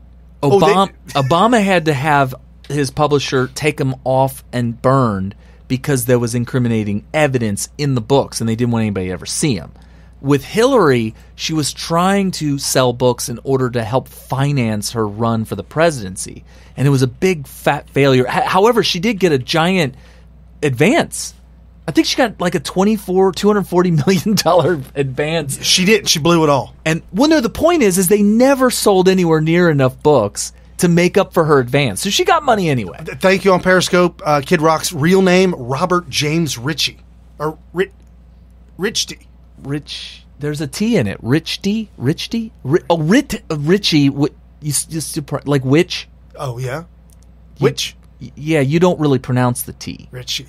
Okay. So it's Richie with a T in there somewhere. Like witch. But anyway. So Robert James Ritchie. Yeah. Awesome. Is it going to be on the ballot as Robert James Ritchie? Because that's going to come as a disadvantage to him. It's huge. Is he going to have signs in the neighborhood that he's going to have concerts and sign-up booths to vote? That's fine. But actually, that's brilliant. He has to do that, right? I didn't do that. Periscope, guys on Periscope. Thank you, folks. Making me look good. I didn't come up with that. What, his real name? His real name, or the fact that he's going to have sign-up booths at his concert. He should. He should. But here's the point. Does he start having concerts and it says Kid Rock really small and then his real name really big? Because he needs to develop the name recognition if his real name has to show up on the ballot. Yeah, what about signs? What about yard signs? Are his yard signs going to say Robert James Ritchie or they say Kid Rock? Because you want it to be whatever's going to be on the ballot because you don't want to screw up and people show up looking for Kid Rock to put the check mark on and they're like, I don't see Kid Rock. I guess he dropped out. And then that's it. I guess we'll go with the second guy that I recognize his name. Which winds up being a Democrat that ran more commercials than anybody else. Yep, that's right. Hey, real quick as we roll out, this was the soundbite I wanted to start the show with. Oops, but that's my fault, right? This is from Mark Dice. If you don't follow Mark Dice, that's right. Mark Dice. That's right. Mark Dice put this clip together. And I'm going to play a little bit of it. But, folks, if you want to get emotional about Trump, if you want to get emotional about the Trump train, this is a movement that Trump has embraced, if you will. Patriots, all of us, just together, making this happen together, making America great again. This will make you emotional, folks. And that is the peaceful transfer of power. The 45th president of the United States is now Donald J. Trump. He said, I will fight for you with every breath in my body, and I will never let you down. So we do have some breaking news because while it is about celebration, it is also now about policy. Oh, that's right, Aaron. President Trump went right to work. He went right into the Oval Office shortly after he departed from the... Is day two going to be as busy as day one? He met with business leaders. He met with union leaders. He signed a bunch of stuff. He fulfilled some campaign promises. What's left? The pace over the past 10 days has been astronomical. Everybody in official Washington I talked to said, I cannot believe he's only been president for 10 days. Dan, I think you got to admit they did a pretty impressive job rolling out this nomination. This is how it's supposed to be done. I mean, this is done to the T. Actually, even more so than we've seen in the past. We're seeing the markets react positively. It is better than expected. Consumer confidence rocketing to a 16-year high. It's emotional. Healthy job growth again for the month of February. So is this the Trump effect? Oh, I think it is. I think there's no question that employers like Donald Trump a lot in his agenda, and I think the fact that he's just more pro-business from the previous administration. The Dow still nearing all-time highs, just finishing the longest quarterly winning streak in 10 years. Was by far the best speech I've ever heard Donald Trump give. It was one of the best speeches in that setting I've ever heard any president give. He's repairing relationships with Egypt as well as with Saudi Arabia and the Gulf states.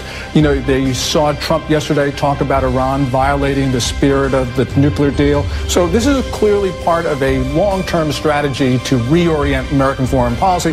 The bottom line is he's done well. He has done a lot of the things that he promised, like appointing a Supreme Court judge, like getting out of the Trans-Pacific Partnership, like cutting regulation.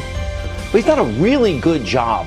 Well, he's pretty close to perfect, Sean. I'm serious. He has done more than any president in recent history, certainly in the last half century, in the first 98 days of his presidency. I am asking all citizens to embrace this renewal of the American spirit. I am asking all members of Congress to join me in dreaming big and bold and daring things for our country. I am asking everyone watching tonight to seize this moment, believe in yourselves, believe in your future, and believe once more in America. Thank you, God bless you, and God bless the United States. Yeah, that's kind of emotional. I'm gonna have to watch the video.